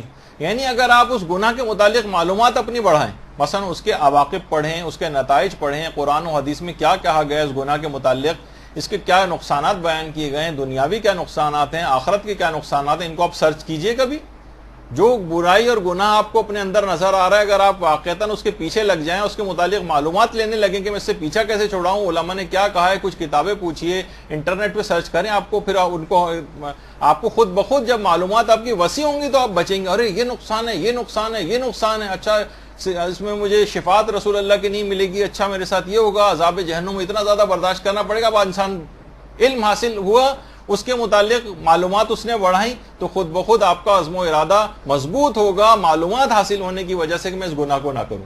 یا اسی طریقے سے نیکی کے سلسلے میں بھی ہے کہ نیکی جب آپ کوئی کرنے جاتی ہیں اور اس کی معلومات آپ بڑھا لیتی ہیں، اچھا اتنا زیادہ فائدہ ہے اس کا، اچھا غدیر کے دن روزہ رکھنے کا اتنا فائدہ ہے، اچھا 1 لاکھ فلاں چیز ملے گی، یہ ہوگا وہ ہوگا. جتنے فضائل اور اس کی معرفت حاصل کرتی جائیں گی اتنا زیادہ آپ اس نیکی کی طرف راغب ہوتی چلی جائیں گی اور اس کو ترک نہیں کر سکیں گے. کوئی ارادہ مضبوط ہو جائے گا، پختگی اس کے اندر آ جائے گی. ایک چیز اور علماء نے بتائی ہے عملیات کے اعتبار سے کہ اگر کثرت کے ساتھ اللہ الصمد اس کا ورد کریں تو اس سے ارادہ بہت قوی ہو جاتا ہے. اللہ الصمد کثرت کے ساتھ ایک یہ ہے طریقہ. اور ارادے کی مضبوطی کے لیے ایک عمل علماء نے یہ بھی بتایا ہے کہ 14 روز تک 110 مرتبہ یا مریدو یا فعالو یا قویو، اس میں مد ہٹا دیجئے، صرف تشدید ہے، یا فعالو یا قویو. یہ 14 روز تک اگر 110 مرتبہ پڑھا جائے، یعنی پورا یہ جو جملہ ہے ایک ساتھ 110 مرتبہ پڑھا جائے تو اس سے مجرب بہت یہ ہے کہ اس سے ارادہ بڑا قوی ہو جاتا ہے، بڑا تجربہ شدہ ہے. وہ تمام افراد دیکھیے جس میں ہم سبھی شامل ہیں. کوئی اور طریقہ کار بتاتے ہیں تو وہ لوگ کہتے ہیں بھائی اس کام کو کرنے کے لیے تو خود بڑا ارادہ چاہیے. تو اذکار اور دعائیں ایسی ہیں جو بہت آسانی کے ساتھ بہت سے مسئلے حل کر دیتی. اس میں آسانی کتنی؟ صرف 14 روز تک ہے اور 110 مرتبہ ہے, اور کسی بھی گناہ کو دماغ میں ٹارگٹ بنائیں جو آپ سے نہیں چھوٹ رہا ہے, کوئی نیکی جو آپ سے باوجود کوشش انجام نہیں پا رہی ہے, مثلا نماز شب نہیں پڑھ پا رہے ہیں, اس کے لیے 110 مرتبہ روزانہ 14 روز تک اس ذکر کو پڑھیں. یہ بڑا مجرب ہے. اور ایک علماء نے ایک چیز اور بھی بتائی ہے, وہ ہے نماز فجر کے بعد سورہ یاسین کی تلاوت روزانہ. یہ ارادے کو بہت قوی بنانے والی چیزوں میں سے. تو یہ ساری چیزیں ایسی ہیں دیکھیے کہ جو آپ کو ماہ رمضان سے حاصل شدہ تقویٰ کیسے محفوظ کریں, جبکہ یہ سارے اعمال انجام دیں گے جو آپ کے سامنے ہیں, اور اس کو تقوی کو محفوظ کرنے کے لیے جو عزم و ارادہ چاہیے وہ ان چیزوں سے حاصل ہوگا. اور یہ جو خاص طور پہ پھر اس کا ذکر کروں گا گانے اور موسیقی سے بچنے. یہ انسانی عزم و ارادے کو امام خمینی فرماتے ہیں کہ اس سے زیادہ کمزور کرنے والی کوئی چیز ہے ہی نہیں جتنا گانے اور موسیقی ہے, جس سے انسانی عزم و ارادہ بہت کمزور ہوتا ہے. چاہے آپ اسے توجہ سے سنیں یا ویسے ہی گھر میں جو مسلسل ٹی وی کے اندر موسیقی کی آواز آتی جا تو رہی ہوتی ہے آپ کے اندر, تو اس کو بھی کسی طور پر گھر میں جہاں تک بھی ممکن ہو کنٹرول کرنے کی کوشش کریں. تو اچھا, اب جو لوگ موسیقی اور گانوں کے عادی ہو گئے وہ کہتے ہیں بھائی ہم سے چھٹتے نہیں, کیا کریں؟ اس کے لیے بھی علماء نے ایک طریقہ بتایا ہے, اور یہ والدین بھی اپنی اولاد کے لیے کر سکتے. سورہ دہر جو ہے, یہ سورہ حل عطا جسے کہا جاتا ہے, یا سورہ انسان بھی کہا جاتا ہے, وہ روزانہ 5 مرتبہ پڑھنا گانے اور موسیقی سے بچنے کے لیے بڑا مجرب بتایا گیا.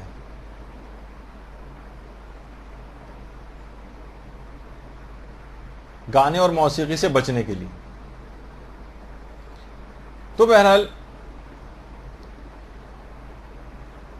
بہت زیادہ اس کے ساتھ مسئلہ یہ ہے کہ ناگہانی بلائیں جو گھروں پر آتی ہیں وہ اسی گانے اور موسیقی کی وجہ سے آتی ہیں, اور دعائیں قبولیت سے رہ جاتی ہیں اسی گانے اور موسیقی کی آوازوں کی وجہ سے.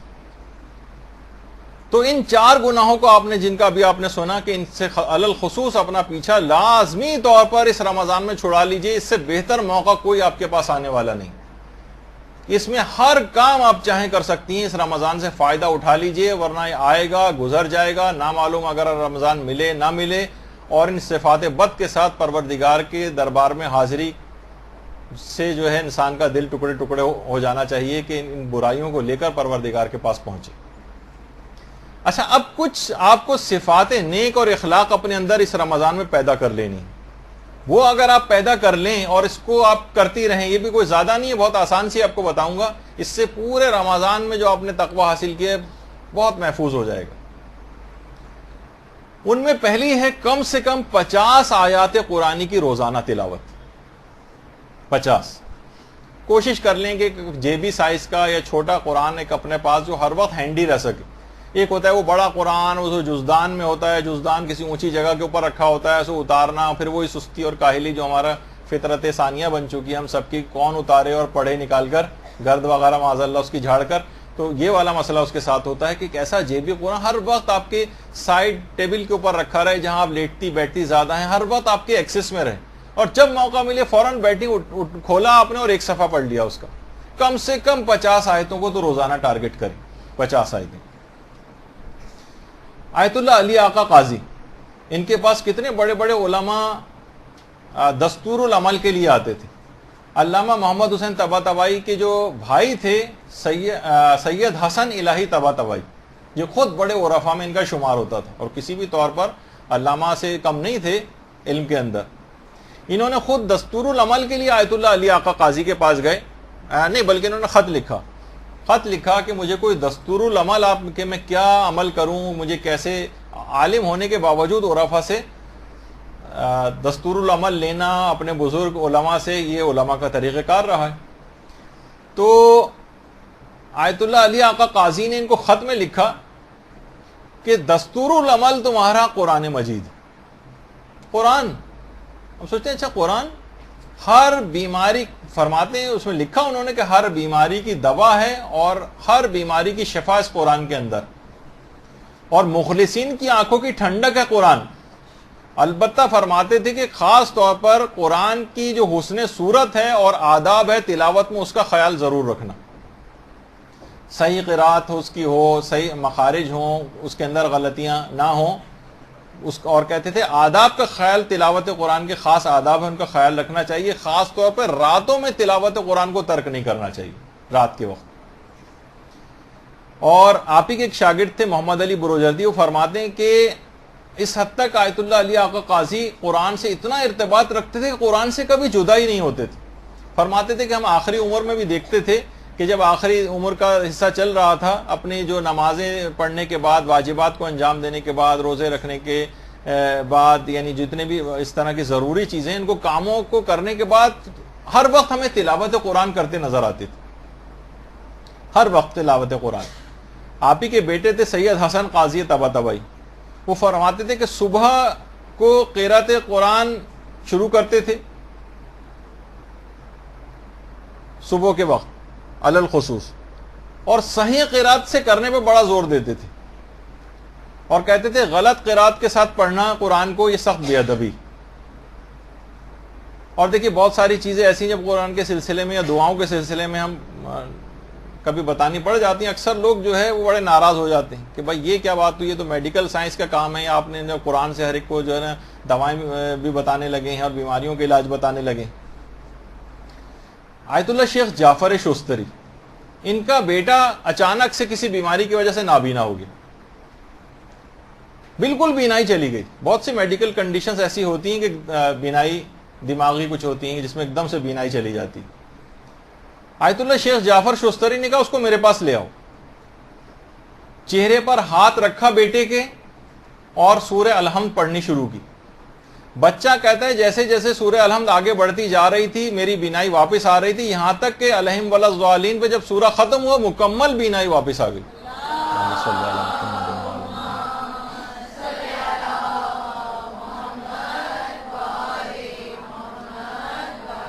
تو بڑی اس کے تلاوت قرآن کے انتہا سے زیادہ فائدے ہیں، اور ہم تو 50 آیات کے لیے علی الخصوص کہہ رہے ہیں. آپ سوچ رہے ہوں گے 50 آیتیں، ارے اتنی زیادہ؟ کچھ بھی 50 آیتیں زیادہ نہیں.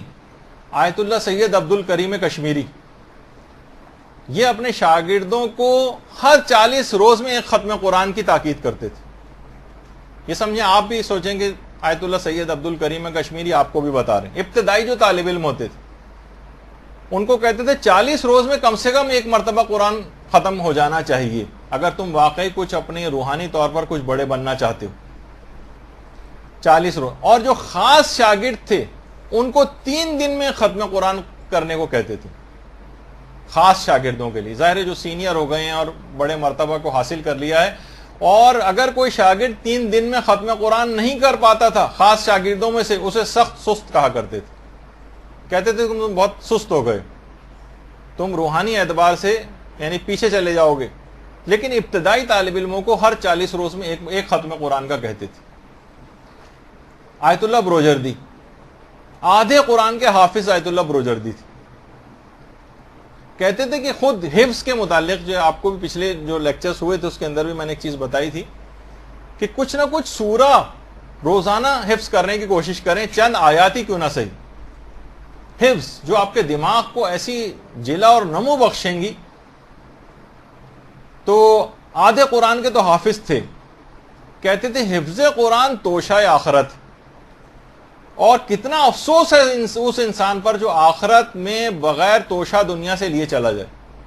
حفظ قرآن جتنا آپ کر سکیں، جتنے سورے کر سکیں، جتنی آیات کو حفظ کر سکیں کیجیے. اور آیت اللہ صافی گل پائگانی فرماتے ہیں کہ اگر آپ نے قرآن کو تھاما تو کیونکہ قرآن کے ساتھ اطرت ساتھ ساتھ جڑا ہوا ہے، قرآن اور اطرت رسول یہ ایک ساتھ ساتھ ہے، قرآن اس کے بغیر بے معنی ہے. تو خود بخود یہ ہوگا کہ جتنا ارتباط آپ کا قرآن سے بڑھے گا، خود بخود اتنا ارتباط اطرت سے جڑتا چلا جائے گا. کسی ایک کو بھی اگر آپ پکڑ لیں تو خود بخود دوسری چیز کی طرف جھکاؤ پیدا ہوگا. یہ ہمیشہ انی تارکن فیکم الثقلین، وہ جو آپ کتنی دفعہ حدیثوں کے اندر بھی یہ چیز پڑھتی ہیں اور شخص کو زبانی بھی یاد ہے کہ کتاب اللہ اور پیغمبر اسلام کی اطرت. تو درود بھیجیے نا محمد علیہ مولانا صلی اللہ علیہ وسلم.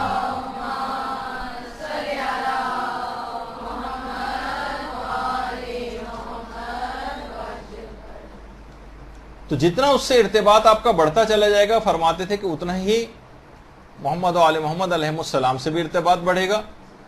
اور ایک شکایت ہے جو کہ آیت اللہ حسن زادہ عاملینی بہت سادہ زندگی گزارتے ہیں. یہ اپنے کسی جگہ جانے کے لیے بس کا انتظار کر رہے ہیں. آیت اللہ حسن زادہ عاملی فرماتے نہ جانے کتنے لوگ میں نے ایسے دیکھے ہیں جن کو اتنے اشعار یاد ہوتی ہیں اور پورے پورے دیوان یاد ہوتے ہیں. موقع المحل کی مناسبت سے لوگ شعر سناتے ہیں، شعراء کا کلام سناتے ہیں، اقوال سناتے ہیں لوگوں کے. ہم نے فرماتے ہیں ہم نے نہیں دیکھا کوئی برمحل قرآن کی آیت پڑھ رہا ہو، کوئی برمحل موقع محل کی مناسبت سے کوئی حدیث پیغمبر کو، معصوم کی حدیث کو پیش کر رہا ہو، کوئی موقع المحل کی مناسبت سے علماء کے اقوال کو نقل کر رہا ہو. کاش لوگ فرماتے ہیں جتنا شعراء اور ان کے کلام سے عشق کرتے ہیں کاش قرآن و حدیث سے بھی کرتے. دیکھیے لوگ بچوں کو پڑھنے کے لیے، پڑھائی کے لیے کتنا زیادہ کوششیں کرتے ہیں. کاش ان کے دین اخلاق کے لحاظ سے قرآن سے ارتباط بڑھانے کے لیے کچھ کوششیں کرتے. دیکھیے جس سے پہلے ذکر ہوا کہ قرآن براہ راست بچوں کے، جو بھی شخص پڑھ رہا ہوتا ہے، الخصوص جب ہم بچوں کی بات کریں، دماغ پر اثر انداز ہوتا ہے. اور اس حد تک ہوتا ہے اثر انداز، اور صرف انسانی دماغ پر ہی نہیں بلکہ ایک تجربہ کیا گیا ترکی میں ایک یونیورسٹی کے اندر. یہ دیکھیے یہ چیزیں یہاں پر پیش نہیں کی جاتی ہیں، ہوتی ہیں تو بہت چھوٹی خبریں لگتی ہیں. کچھ ہی عرصے پہلے ترکی میں ایک یونیورسٹی میں ایک تجربہ ہوا. ایک ہی طرح کے ماحول میں، ایک ہی طرح کی فضا میں، ایک ہی طرح کی آب و ہوا میں، ایک ہی طرح کے پودوں کے دو گروپس بنائے. ایک گروپ وہ تھا جو کہ عام طریقے سے جس طرح سے پانی وانی دیا جاتا ہے اور سب کچھ اس طرح سے، صرف دونوں کو ایک ہی طرح سے ٹریٹ کیا گیا. بس ایک گروپ جو تھا پودوں کا، وہاں پر روزانہ 5 گھنٹے تلاوت قرآن لگا کے رکھتے تھے اس پودے کے پاس جہاں پر جن پودوں کے اوپر تجربہ کیا. تو یہ دیکھا گیا کہ ان پودوں کے مقابلے میں جس جگہ پر تلاوت قرآن ہو رہی تھی، ان پودوں کی نشو و نما اور بالیدگی میں دگنا اضافہ ہو گیا.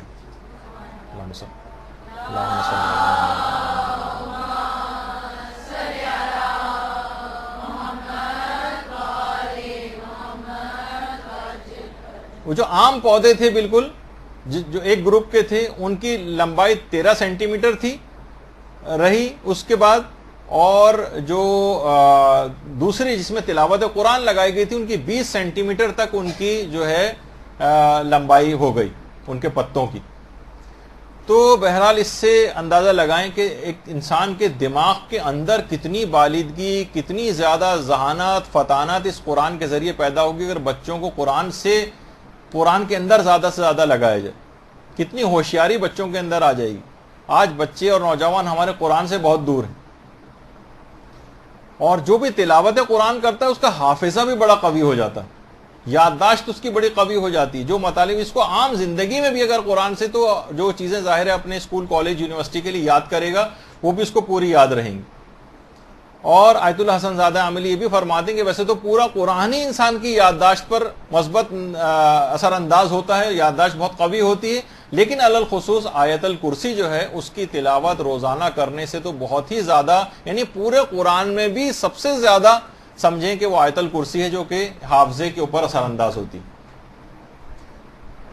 آیت اللہ فاضل لنکرانی یہ خود فرماتے ہیں کہ ہم دیکھتے تھے کہ آیت اللہ بروجردی جو تھے، آیت اللہ حسین بروجردی، ان کا حافظہ بڑا قوی تھا، بلکہ کہتے ہیں کہ عجائب روزگار میں سے تھا، یعنی ایکسیپشنل، معجزانہ جسے کہا جائے ایسا حافظہ تھا.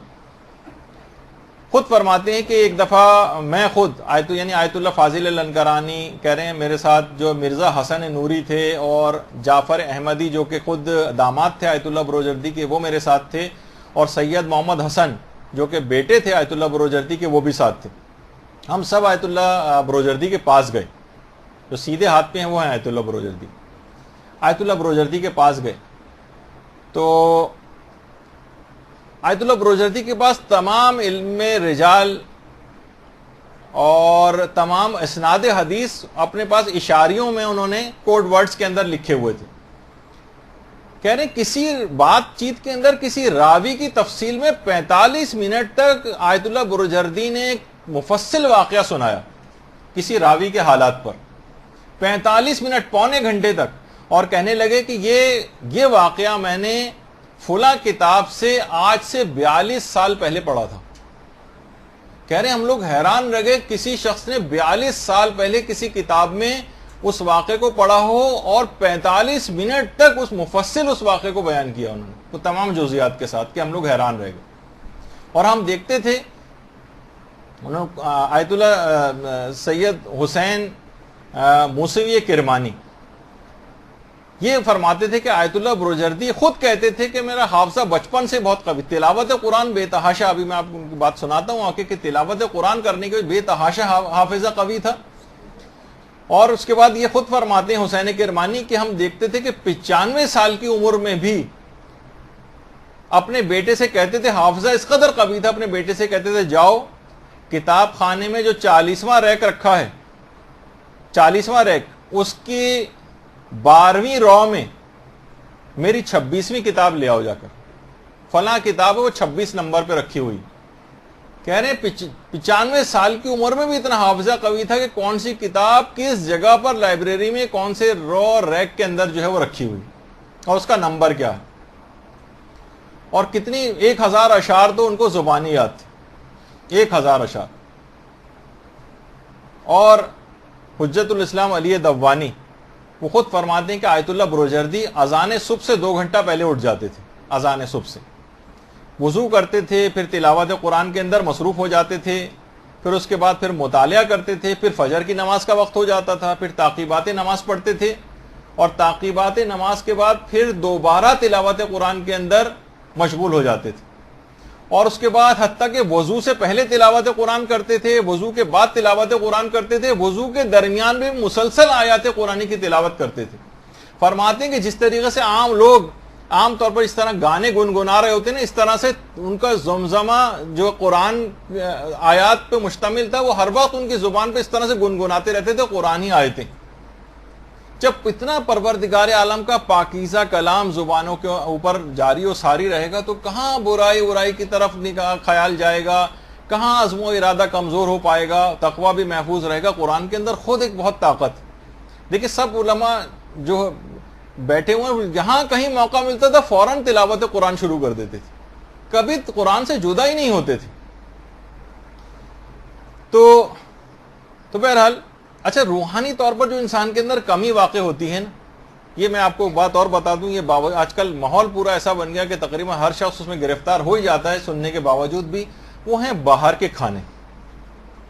کہ جتنے بھی آپ باہر آؤٹنگز کے لیے جاتے ہیں، ہوٹلوں کے اندر جاتے ہیں، باہر سے پکے ہوئے کھانے جتنے بھی آتے ہیں، اس میں آپ کو نہیں پتا ان سب چیزوں کے اثرات ہوتے ہیں. کون جو ہے وہ ذبح کر رہا ہے، ٹھیک ہے بہت سی چیزوں میں گناہ نہیں ہوتا اور استعمال جائز ہوتا ہے چیزوں کا. نجاست و طہارت کا وہ لوگ بنانے والے خیال نہیں کرتے ہیں، وہی ہو سکتا ہے کچھ نجاستیں یا کوئی اور چیز، بہت ساری ایسی چیزیں ہیں جو بیان بھی نہیں کی جا سکتی. بہرحال اس طرح سے گندے طریقوں سے ان کو پکانا، ان سب کے اثرات آپ کی روح کے اوپر مرتب ہوتے ہیں. جو جہاں تک ممکن ہو اس کو اوائڈ کریں، گھر کے کھانوں کی طرف جائیں. یہ بھی ایک بہت بڑا ایک سبب ہو سکتا ہے کہ ہم میں جو ہے وہ روحانی اعتبار سے ذرا مضبوطی نہیں آ پاتی. اچھا، اب یہی وجہ ہے کہ آیت اللہ بہجت کا حافظہ بھی اس لحاظ سے بڑا قوی تھا. دیکھیں قرآن کے حوالے سے بات ہو رہی ہے، صرف بیچ میں ایک ضمناً بات آ گئی کیونکہ طالب علموں کے درمیان یہ بات ضرور بیان کرنی چاہیے تاکہ وہ اپنے فائدہ ہو ان کو یادداشت کے حوالے سے بھی. گناہوں سے تو انسان بچتا ہی. انتہائی کم خوراک تھی آیت اللہ بہجت کی، لیکن اس کے باوجود حافظہ حد سے زیادہ قوی تھا.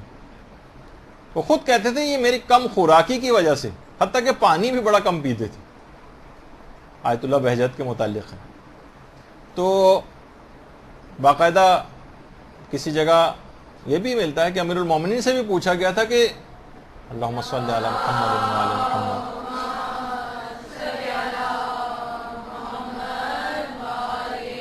کہ اتنی کم خوراکی کے باوجود آپ اتنے قوی کیسے ہیں؟ یعنی اتنے جنگوں میں امیر المومنین کی شجاعت اور بہادری اور ان کی طاقت اور درہ خیبر کو اکھاڑنا اور یہ سب کچھ، یہ سب چیزیں اتنی کم خوراکی کے بعد. تو ملتا ہے کہ اس کی وجہ یہی بتائی گئی کہ جس طریقے سے وہ درخت جو ریگستانوں میں ہوتے ہیں وہ کم خوراکی کے باوجود انتہائی مضبوط ہوتے ہیں، اور جو بالکل دریا کے کنارے خوب سیراب بھی ہو رہے ہوتے ہیں وہ درخت بہت کمزور ہوتے ہیں.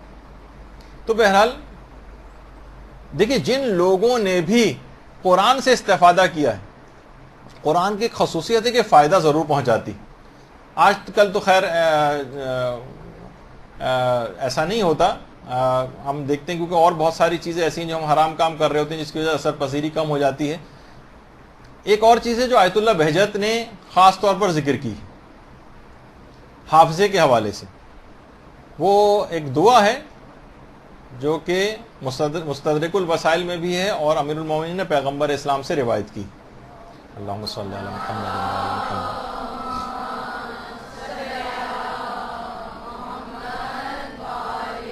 یہ آپ دیکھ لیجئے گا بہت ساری جگہوں کے اوپر ہے، سبحان من لا یعتدی علی اہل مملکتہ. یہ جو ہے ہر نماز کے بعد اگر اس کو پڑھا جائے تو بہت زیادہ مجرب ہے حافظے کے حوالے سے بھی، لیکن اتنا وقت ابھی نہیں کہ اس کو آپ اتارنے کا ٹائم دیا جائے. تو میں یہ بتا رہا تھا جس کسی نے بھی اس سے فائدہ اٹھایا ہے. آج کل مصر کے حوالے سے ایک تنظیم کا بہت زیادہ نام اور تذکرہ آتا ہے. اب تنظیمیں بھی بعض اوقات اپنے رخ بدل لیتی ہیں اور تبدیل ہو جاتی ہیں، لیکن ابتدائی طور پر اخوان المسلمون یا اخوان المسلمین جو ہے مصر میں حسن البنا نے جو قائم کی تھی، تو باقاعدہ کہہ رہے ہیں ان کو ابتدائی طور پر جو کامیابیاں ملی وہ کہتے تھے قرآن کی وجہ سے. ہم موجودہ اس کی بات نہیں کر رہے، ابتدائی طور پر نہیں. کوئی شخص بھی اگر مسلمان قرآن کی تلاوت کرے گا تو لازمی طور پر اسے کچھ فائدے ضرور حاصل ہوں گے. وہ کہتے تھے کہ ہر اخوان کے لیے لازمی تھا کہ وہ روزانہ آدھا پارہ روزانہ پڑھے گا، سورہ یاسین، سورہ دخان، سورہ واقعہ اور سورہ ملک. یہ خاص طور پر وہ ایک دن بھی ناغہ نہیں کرے گا، یہ باقاعدہ اوتھ لیا جاتا تھا ان سے. اور اسی طریقے سے ہر شب جمعہ اور روز جمعہ سورہ کہف اور سورہ آل عمران کی تلاوت لازمی تھی. تو خود وہ لوگ بتاتے ہیں کہ ابتدائی طور پر اخوان کو جس تیزی کے ساتھ کامیابیاں ملی، اور اس کے بعد ظاہر ہے جب انسان دور ہوتا جاتا ہے اور اس کے مقاصد جو تبدیل ہوتے جاتے ہیں تو تنظیموں کے اوپر بھی زوال آتا ہے. لیکن قرآن سے جو بھی استفادہ کرے گا اور فائدہ اٹھائے گا، قرآن اپنے تمام نچھاور کرے گا اس کے اوپر فائدے، کم سے کم دنیاوی فائدے. تو اگر وہ مومن نہیں بھی ہے تو دنیاوی فائدے اس کو ضرور حاصل ہوں گے. اور یہی چیز آج کل حزب اللہ کے سلسلے میں بھی ہم کو نظر آتی ہے کہ ان کی اپنی ٹریننگ کے اندر باقاعدہ روزانہ کی بنیاد پر تلاوت قرآن، روزانہ کی بنیاد پر نماز شب اور کچھ ایسے خاص اعمال ہیں جو کہ وہ لوگ انجام دیتے ہیں، جب بھی دنیا کی کتنی بڑی بڑی طاقتوں کو اس انداز سے شکست دی. اچھا آپ دیکھیں آج کل کے حوالے سے، دیکھیں رمضان شروع ہو رہا ہے اور افسوس کی بات ہے کتنے شیعہ افراد ایسے ہیں کہ اس وقت جو تشیع کی خاص طور پر جو پوری دنیا کی طاقتیں ان کے اوپر لگی ہوئی ہیں. عراق کے حوالے سے اکثر لوگوں کو پتہ بھی نہیں، اچھا کچھ حالات خراب ہیں، سنا ہے کہ حالات خراب ہیں عراق کے، ان کو نہیں پتہ کہ کتنے بڑے بڑے خطرات اب یہاں پر منڈلا رہے ہیں اور ان جگہوں کے اوپر بھی منڈلا رہے ہیں، لیکن لوگ دعا تک سے غافل. کتنے مظالم ان بچوں کے ساتھ سوچئے کہ جو کہ اپنے گھروں کے اندر ہوتے تھے، کتنے حسرت و یاس کے ساتھ اپنے ان گھروں کو یاد کرتے ہیں، مظالم ان کے دیکھی. اور اتنے بزرگوں کے اندر بھی ایسا جوش اور جذبہ کہ آیت اللہ سیستانی کے اس فتوے کے بعد خاص طور پر بوڑھے تک آ کر جو اصرار کر رہے ہیں. باقاعدہ شخص آیا ہے اس جگہ پہ جہاں ریکروٹمنٹ ہو رہا ہے فوجیوں کے طور پر، وہ کہہ رہا نہیں ہر صورت میں مجھے بھی محاذ جنگ پر بھیجا جائے، اور ضد کر رہا ہے اور لوگ اس کو سمجھا رہے ہیں.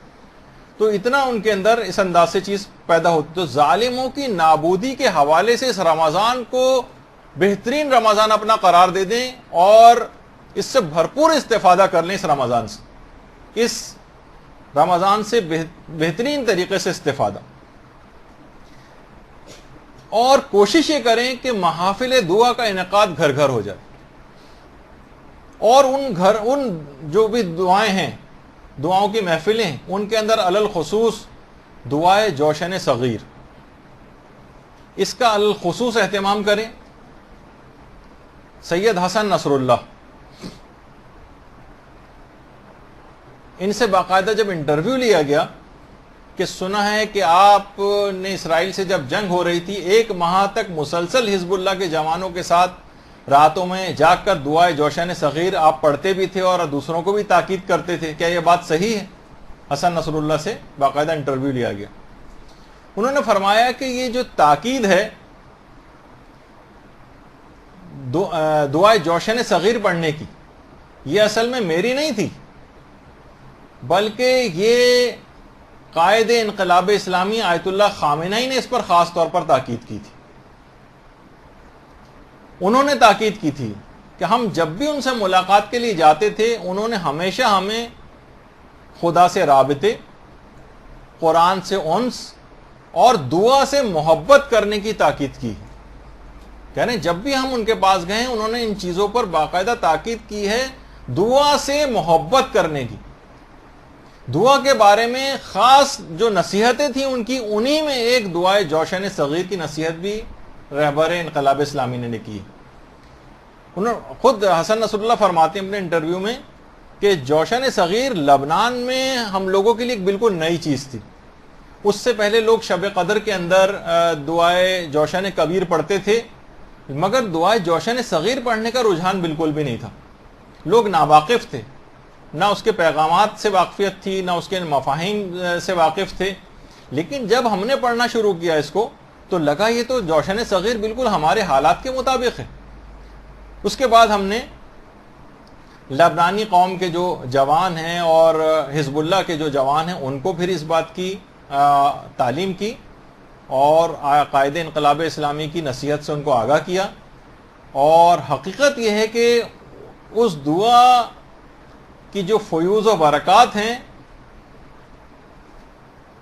اس کو سب کے سب جو کہ اس کے بعد ہم نے تمام مجاہدین کو اور لبنانی عوام کو بھی جو وہ بتائی ہیں، وہ سب کی سب رہبر انقلاب اسلامی کی نصیحتوں کی وجہ سے.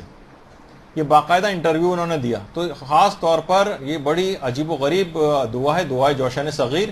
اس کو سب لوگ اجتماع کے جو انفرادی طور پر پڑھ سکتا ہو وہ انفرادی طور پر ان ظالموں کی نابودی کے لیے پڑھے جو آج مسلسل نقصان پہنچا رہے ہیں. اور جو اجتماعی طور پر محافل دعا کا گھروں میں انعقاد کریں. دیکھیے ایک بہت بڑا مسئلہ یہ ہے کہ لوگ فسق و فجور یہ وہ مختلف چیزوں کے اندر اتنا لگ گئے ہیں کہ ان محافل کو اپنے گھروں سے سب نے وائنڈ اپ کر دیا. اور باقی اور کسی چیز میں بھی مہندیوں، مانجوں اور مختلف تقریبات اور سالگرہوں اور آؤٹنگز، اس کے اندر کوئی کمی نہیں. کمی ہو رہی ہے تو صرف اس کے اندر ہو رہی. اور تھوڑا سا بھی اگر خرچہ کرنا پڑ جائے تو لوگ فوراً کیلکولیٹر لے کے بیٹھ جاتے ہیں کہ کتنا خرچہ ہو جائے گا اگر اتنے لوگوں کو بلایا. خیر تو اب یہ تمام چیزیں ایسی ہیں کہ دیکھیے روایت میں یہ بات آئی ہے کہ دعائے جوشن صغیر کو اگر خالص نیت سے ماہ رمضان کی ابتدائی دنوں کے اندر پڑھا جائے، ابھی آنے والے ہیں چند دن بعد، اگر خالص نیت سے دعائے جوشن صغیر کو ماہ مبارک رمضان کے ابتدائی دنوں میں پڑھا جائے تو اسے لیلۃ القدر کا ثواب عطا کیا جاتا. لیلۃ القدر تو آخری عشرے میں آئے گی، پہلے عشرے ہی کے اندر لیلۃ القدر کا ثواب لینے کے لیے دعائے جوشن صغیر خالص نیت کے ساتھ پڑھی جائے. اور علماء فرماتے ہیں کہ معتبر جو کتابیں ہیں ان میں دعائے جوشن صغیر کا ذکر دعائے جوشن کبیر سے زیادہ آیا ہے. باقاعدہ علامہ کفمی نے جو بلد الامین کتاب ہے اس کے اندر اس کو لکھا ہے، اور ابن طاؤس جو ہیں انہوں نے محج الدعوات میں اس کو لکھا ہے. باقاعدہ نقل بھی کیا جاتا ہے کہ جب ہادی عباسی نے امام موسیٰ کاظم علیہ الصلوۃ والسلام کو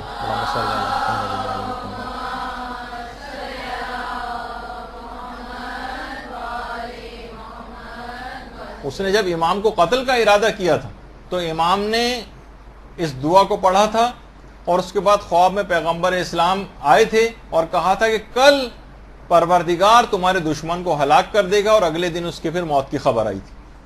تو یہ آپ ان تمام دشمنوں کی نابودی کے لیے اس دعائے جوشن صغیر کو الخصوص ماہ رمضان کے ابتدائی دنوں میں بھی کوشش کریں جتنا زیادہ ہو سکے گھروں میں اپنے لوگوں کو سے ہیلپ لیں. ایک تھوڑے کچھ ہی عرصے پہلے حزب اللہ نے باقاعدہ اسرائیل کو اس دعائے جوشن صغیر کے ذریعے شکست دی ہے. انہوں نے کہا کہ ہم نے پورے 1 مہینے تک حزب اللہ کے جوانوں کے ساتھ راتوں میں جاگ کر دعائے جوشن صغیر پڑھی اور اس کے بعد شکست دی ہے.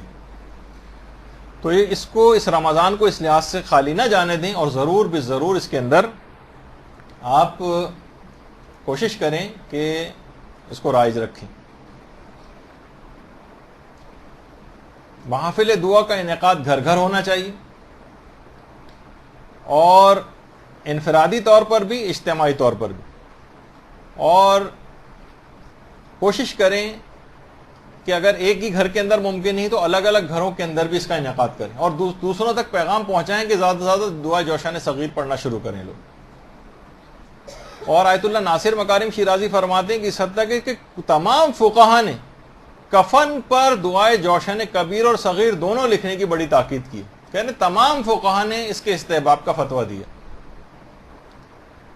تو قوم کو ہر لحاظ سے دیکھیے ضرورت ہوتی ہے، علم کے لحاظ سے بھی ضرورت ہوتی ہے، وسائل کے اعتبار سے بھی ضرورت ہوتی ہے، عبادتوں کے لحاظ سے بھی ضرورت ہوتی ہے، دعاؤں کے لحاظ سے بھی ضرورت ہوتی ہے، سب اپنی اپنی جگہ پر ضروری ہیں، معاشیات بھی ضروری ہے، پیسہ کمانا بھی ضروری، ورنہ کہاں دیکھیے ابھی حزب اللہ نے شام میں لڑتے ہوئے جو حزب اللہ کے جوان شہید ہوئے ہیں، ہر جوان کے ورثہ کو $50,000 دیں، ہر جوان، یہ سمجھے 50 لاکھ روپے کے برابر ہر جوان کے گھر والوں کو تک پہنچائیں۔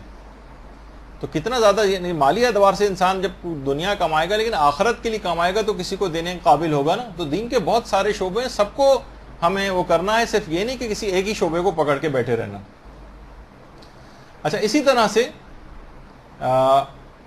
دشمنوں کے حوالے سے دعائے سباسب پڑھنے کو بھی اکثر علماء کہتے ہیں، جس کی سند تو اتنی ثابت نہیں ہے لیکن خود دعا کے اندر بڑی طاقت اور مفاہیم ہیں۔ کہا جاتا ہے کہ روزانہ ایک دفعہ اگر کوئی روزانہ کے بنیاد پہ دعائے سباسب پڑھ لے تو پھر کوئی دشمن نقصان نہیں پہنچا سکتا۔ اچھا، ایک اور چیز ہے جو امیر المومنین نے نقل کی، اللہم صلی علی محمد و علی محمد،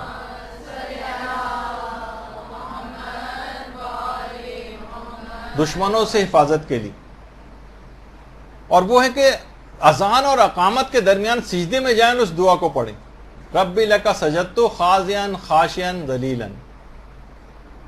کہہ رہے ہیں جو شخص بھی اس دعا کو پڑھے گا مجھ سے محبت کرنے والے زیادہ ہو جائیں گے اور دشمنوں کے دل پر اس کی ہیبت طاری ہو جائے گی۔ تو اس وقت بہت زیادہ ضرورت ہے کہ دشمنوں کے دلوں پر آپ کی ہیبت طاری ہو تاکہ کسی نقصان پہنچانے سے باز رہیں۔ تو یہ اذان اور اقامت کے درمیان اتنا چھوٹا سا صرف ایک جملہ سجدے میں جا کر پڑھنا، اور یہ جملہ مجھے اچھی طرح سے یاد ہے کہ ہماری جو بہترین نماز کیسے پڑھنے کی جو سیریز چل رہی تھی اس میں نے بتایا بھی تھا۔ اچھا، اب اس کے بعد بعض اوقات ایسا بھی ہوتا ہے فوری الہی مدد درکار ہوتی، خواہ گناہوں کے مقابلے میں کیوں نہ ہو اور خواہ جان کے کسی مسئلے کے حوالے سے۔ آج کل تو پتہ ہے ایک دم سے ٹارگٹ کلر آ گئے اور یہ ہو گیا اور وہ ہو گیا اور ایک دم مصیبت میں انسان پڑ گیا اور موبائل اسنیچر آ گئے، اور فوری الہی مدد کے لیے کہا جاتا ہے کہ یا حیو یا قیوم کا اگر ورد کیا جائے تو فوری الہی مدد آ جاتی، یعنی امیجیٹ آپ کو اسی وقت چاہیے، اتنا نہیں کہ اتنا بڑا جا کے سورہ بقرہ پڑھیں گے پھر مدد آئے گی مثلا اور اتنا وقت لگ جائے گا جب تک تو ساری کاروائی مکمل ہو چکی۔ فوری الہی مدد کے لیے یا حیو یا قیوم ایک دفعہ بھی اگر پڑھ لیا جائے تو فوراً پروردگار کی طرف سے مدد آتی۔ اسی طرح سے دشمنوں کی نابودی کے حوالے سے بھی فوری الہی مدد کے لیے جو ہمارے مومنین عراق اور ایران اور شام، خود پاکستان کے جہاں جہاں مظلومین موجود ہیں ان کے حوالے سے آپ یہاں رہتے ہوئے ان لوگوں کے لیے پڑھیں جو ان جگہوں کے اوپر موجود ہیں، یا حیو یا قیوم، ایک تسبیح پڑھ لیں، ایک پڑھنے کی کیا ضرورت، ایک تسبیح کم سے کم۔ اسی طرح سے ذکر یونسیہ، لا الہ الا انت سبحانک انی کنت من الظالمین، یہ دشمنوں کی نابودی کے لحاظ سے ذکر یونسیہ بہت زیادہ مجرب، اس کا اکثر و بیشتر ذکر ہوتا رہتا ہے، لیکن ظالموں کی نابودی کے لحاظ سے بھی سجدے میں جا کر کم سے کم 10 مرتبہ 100 مرتبہ 400 دفعہ جتنی بھی دفعہ ہو سکے کم سے کم۔ لوگ آج کل پوچھ رہے ہیں کہ ہماری کیا ذمہ داری ہے عراق کے حوالے سے اور شام کے حوالے سے، تو کم سے کم جو یہاں پر آپ فی الحال کر سکتے ہیں اور کسی اور خدمت کو انجام دینے کا قابل نہیں ہے تب تک دعا کو تو کم سے کم نہ چھوڑیں، اور ان مومنین کے لیے جو وہاں پر موجود ہیں اور برسر پیکار ہیں ان کے لیے یہاں پر رہتے ہوئے ان دعاؤں کو ضرور پڑھتے رہیں۔ اسی طرح سے یا قویو، اس کو 1000 مرتبہ پڑھنے سے بھی ظالموں کی نابودی کے لحاظ سے بہت مجرب ہے، یہ مدد آتی ہے پروردگار کی طرف سے، کیونکہ اللہ کو پکار رہے ہیں آپ، کوئی حقیر چیز نہیں ہے معاذ اللہ کہ ان اذکار کو جس طریقے سے آج کل سمجھا جاتا ہے کہ ارے یہ کیا چیز آپ صرف بتا رہے ہیں لوگوں کو، صرف آپ نے صرف جو ہے مثلا دعاؤں کے اندر لگایا ہوا ہے اور پتہ نہیں کون کون سے اشعار بھی لکھتے رہتے ہیں سلسلے میں، خیر وہ چھوڑیے۔ تو اچھا، اسی طرح سے قرآن کی ایک آیت جو ہے اگر وہ پڑھے انسان اور وہ اس کا عدد ہے 2062 دفعہ ان ظالموں کی نابودی کے لیے کہ پروردگار میں مغلوب ہو گیا ہوں، اپنی طرف سے مدد کو نازل فرما، رب انی مغلوب فانتصر. تو یہ 2062 دفعہ اس کا پڑھنا بڑا مجرب. اور خاص طور پر آج کل کے حالات میں زیارت عاشورہ کی بھی بڑی تاکید ہے. زیارت عاشورہ خود علامہ امینی، علامہ عبد الحسین امینی جنہوں نے کتاب الغدیر لکھی ہے، ان کے بیٹے ہیں ڈاکٹر محمد ہادی امینی. اب تو خیر ان کا بھی انتقال ہو گیا ہے چند سال پہلے، جامعہ الازہر میں پڑھاتے بھی تھے. تو کہتے ہیں کہ علامہ کے انتقال کے 4 سال بعد میں نے خواب میں علامہ کو دیکھا تھا، اپنے والد کو. 1394 ہجری میں شب جمعہ تھی اور فجر کے قریب مجھے خواب میں علامہ نظر آئے تھے. بے انتہا خوش تھے. میں نے ان سے پوچھا کہ آپ کی خوشی کی وجہ کیا ہے؟ کیا آپ کی خوشی کی وجہ کتاب الغدیر ہے جو آپ نے اتنی مفصل امیر المومنین کی خدمت انجام دی ہے؟ کیا یہ وجہ ہے یا دیگر تالیفات ہیں آپ کی وجہ آپ کے خوش ہونے کی، یا وہ امیر المومنین لائبریری جو کہ نجف میں ہے جو انہوں نے قائم کی تھی، کیا یہ آپ کی خوشی کی وجہ ہے؟ آیت اللہ امینی نے فرمایا میری خوشی کی وجہ زیارت امام حسین علیہ الصلوۃ والسلام.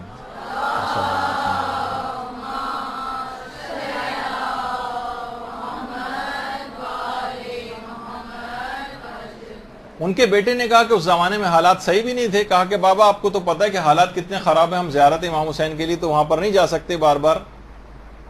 تو اس موقع پہ پھر علامہ نے کہا کہ میں نے تمہیں جب زندہ تھا اس وقت بھی وصیت کی تھی، اب دوبارہ تاکید کرتا ہوں کہ کسی بھی صورت زیارت عاشورہ کو ترک مت کرنا، اور جس طرح سے تم روزانہ واجبات اپنے انجام دیتے ہو اس طرح سے زیارت عاشورہ کو پڑھتے رہنا.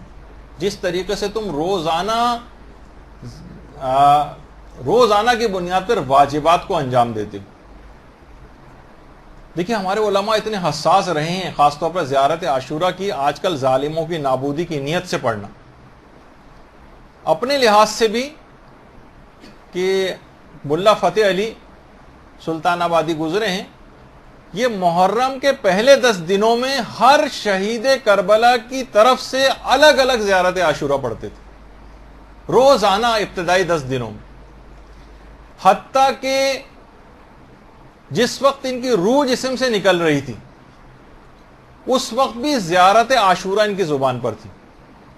یہی وجہ ہے کہ شیخ محمد حسین غروی اصفہانی کمپانی ایک ہمارے ایک عالم گزرے ہیں، اور مسلسل فقہ اور اصول کے اندر تو ان کی ظاہر کتابیں اور خدمات تھیں، لیکن مسلسل زیارت عاشورہ کو پڑھنے کے اتنے عادی تھے کہ ان کی خاص دعا تھی کہ پروردگار میرا جس وقت انتقال ہو تو میری زبان پر آخری کلمات زیارت عاشورہ کے ہوں. اور جس وقت ان کا انتقال ہوا شیخ غروی کا اس وقت ان کے آخری کلمات ان کی زبان پر زیارت عاشورہ ہی تھی. تو اتنا لوگوں نے باقاعدہ اسی عاشورہ زیارت عاشورہ باقاعدہ عاشورہ بریگیڈ ایک بنایا گیا ہے ظالموں سے مقابلے کے لیے حال ہی میں وہاں پر. تو اور خود علی آقا قاضی جن کا اتنا زیادہ تذکرہ ہماری گفتگو کے اندر اکثر و بیشتر آتا رہتا ہے، وہ خود فرماتے تھے کہ اب میں جس مقام پہ بھی اس وقت ہوں صرف 2 چیزوں کی وجہ سے یہاں تک پہنچا ہوں، ایک تو قرآن کریم کی بدولت اور دوسرا زیارت حضرت سید الشہداء کی بدولت. اللہم صلی اللہ علیہ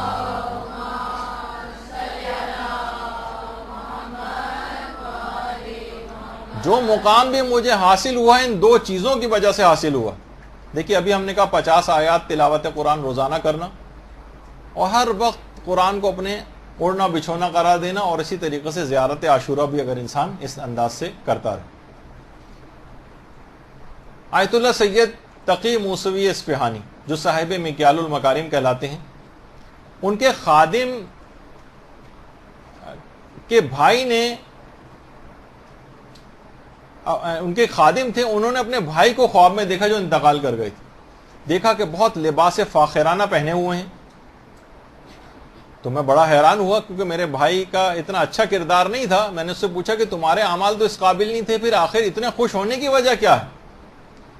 کہا کل ہی ایک جو گورکن ہے قبرستان کا, اس کی ماں کی تدفین یہاں پر ہوئی ہے, اور امام حسین 3 دفعہ اس گورکن کی ماں کی قبر میں آ چکے ہیں. اللہم صلی علی محمد و علی محمد.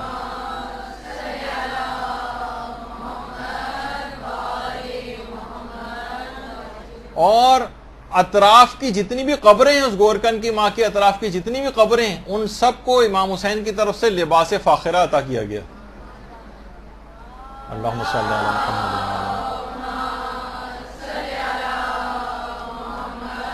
علی محمد. تقی موسوی اصفہانی کے جو خادم تھے, اسی وقت کہہ رہے میں نیند سے بیدار ہوا اور فوراً اٹھ کر گورکن کے گھر گیا جس کی ماں کا انتقال ہوا تھا. تو میں نے اس سے یہ پوچھا کہ آخر تمہاری والدہ کون سے ایسے اعمال انجام دیتی تھی؟ کہا کہ اور تو کوئی مجھے خاص پتہ نہیں, البتہ زیارت عاشورہ روزانہ پابندی کے ساتھ پڑھا کرتی تھی. اور ایسا ہی عمل ہے زیارت عاشورہ کا پڑھنا کہ آیت اللہ بہجت یہ فرماتے تھے کہ زیارت عاشورہ پڑھنے والے کا سلام براہ راست امام حسین علیہ السلام تک کسی واسطے اور حجاب کے بغیر پہنچ جاتا. یعنی اللہم صلی علی محمد.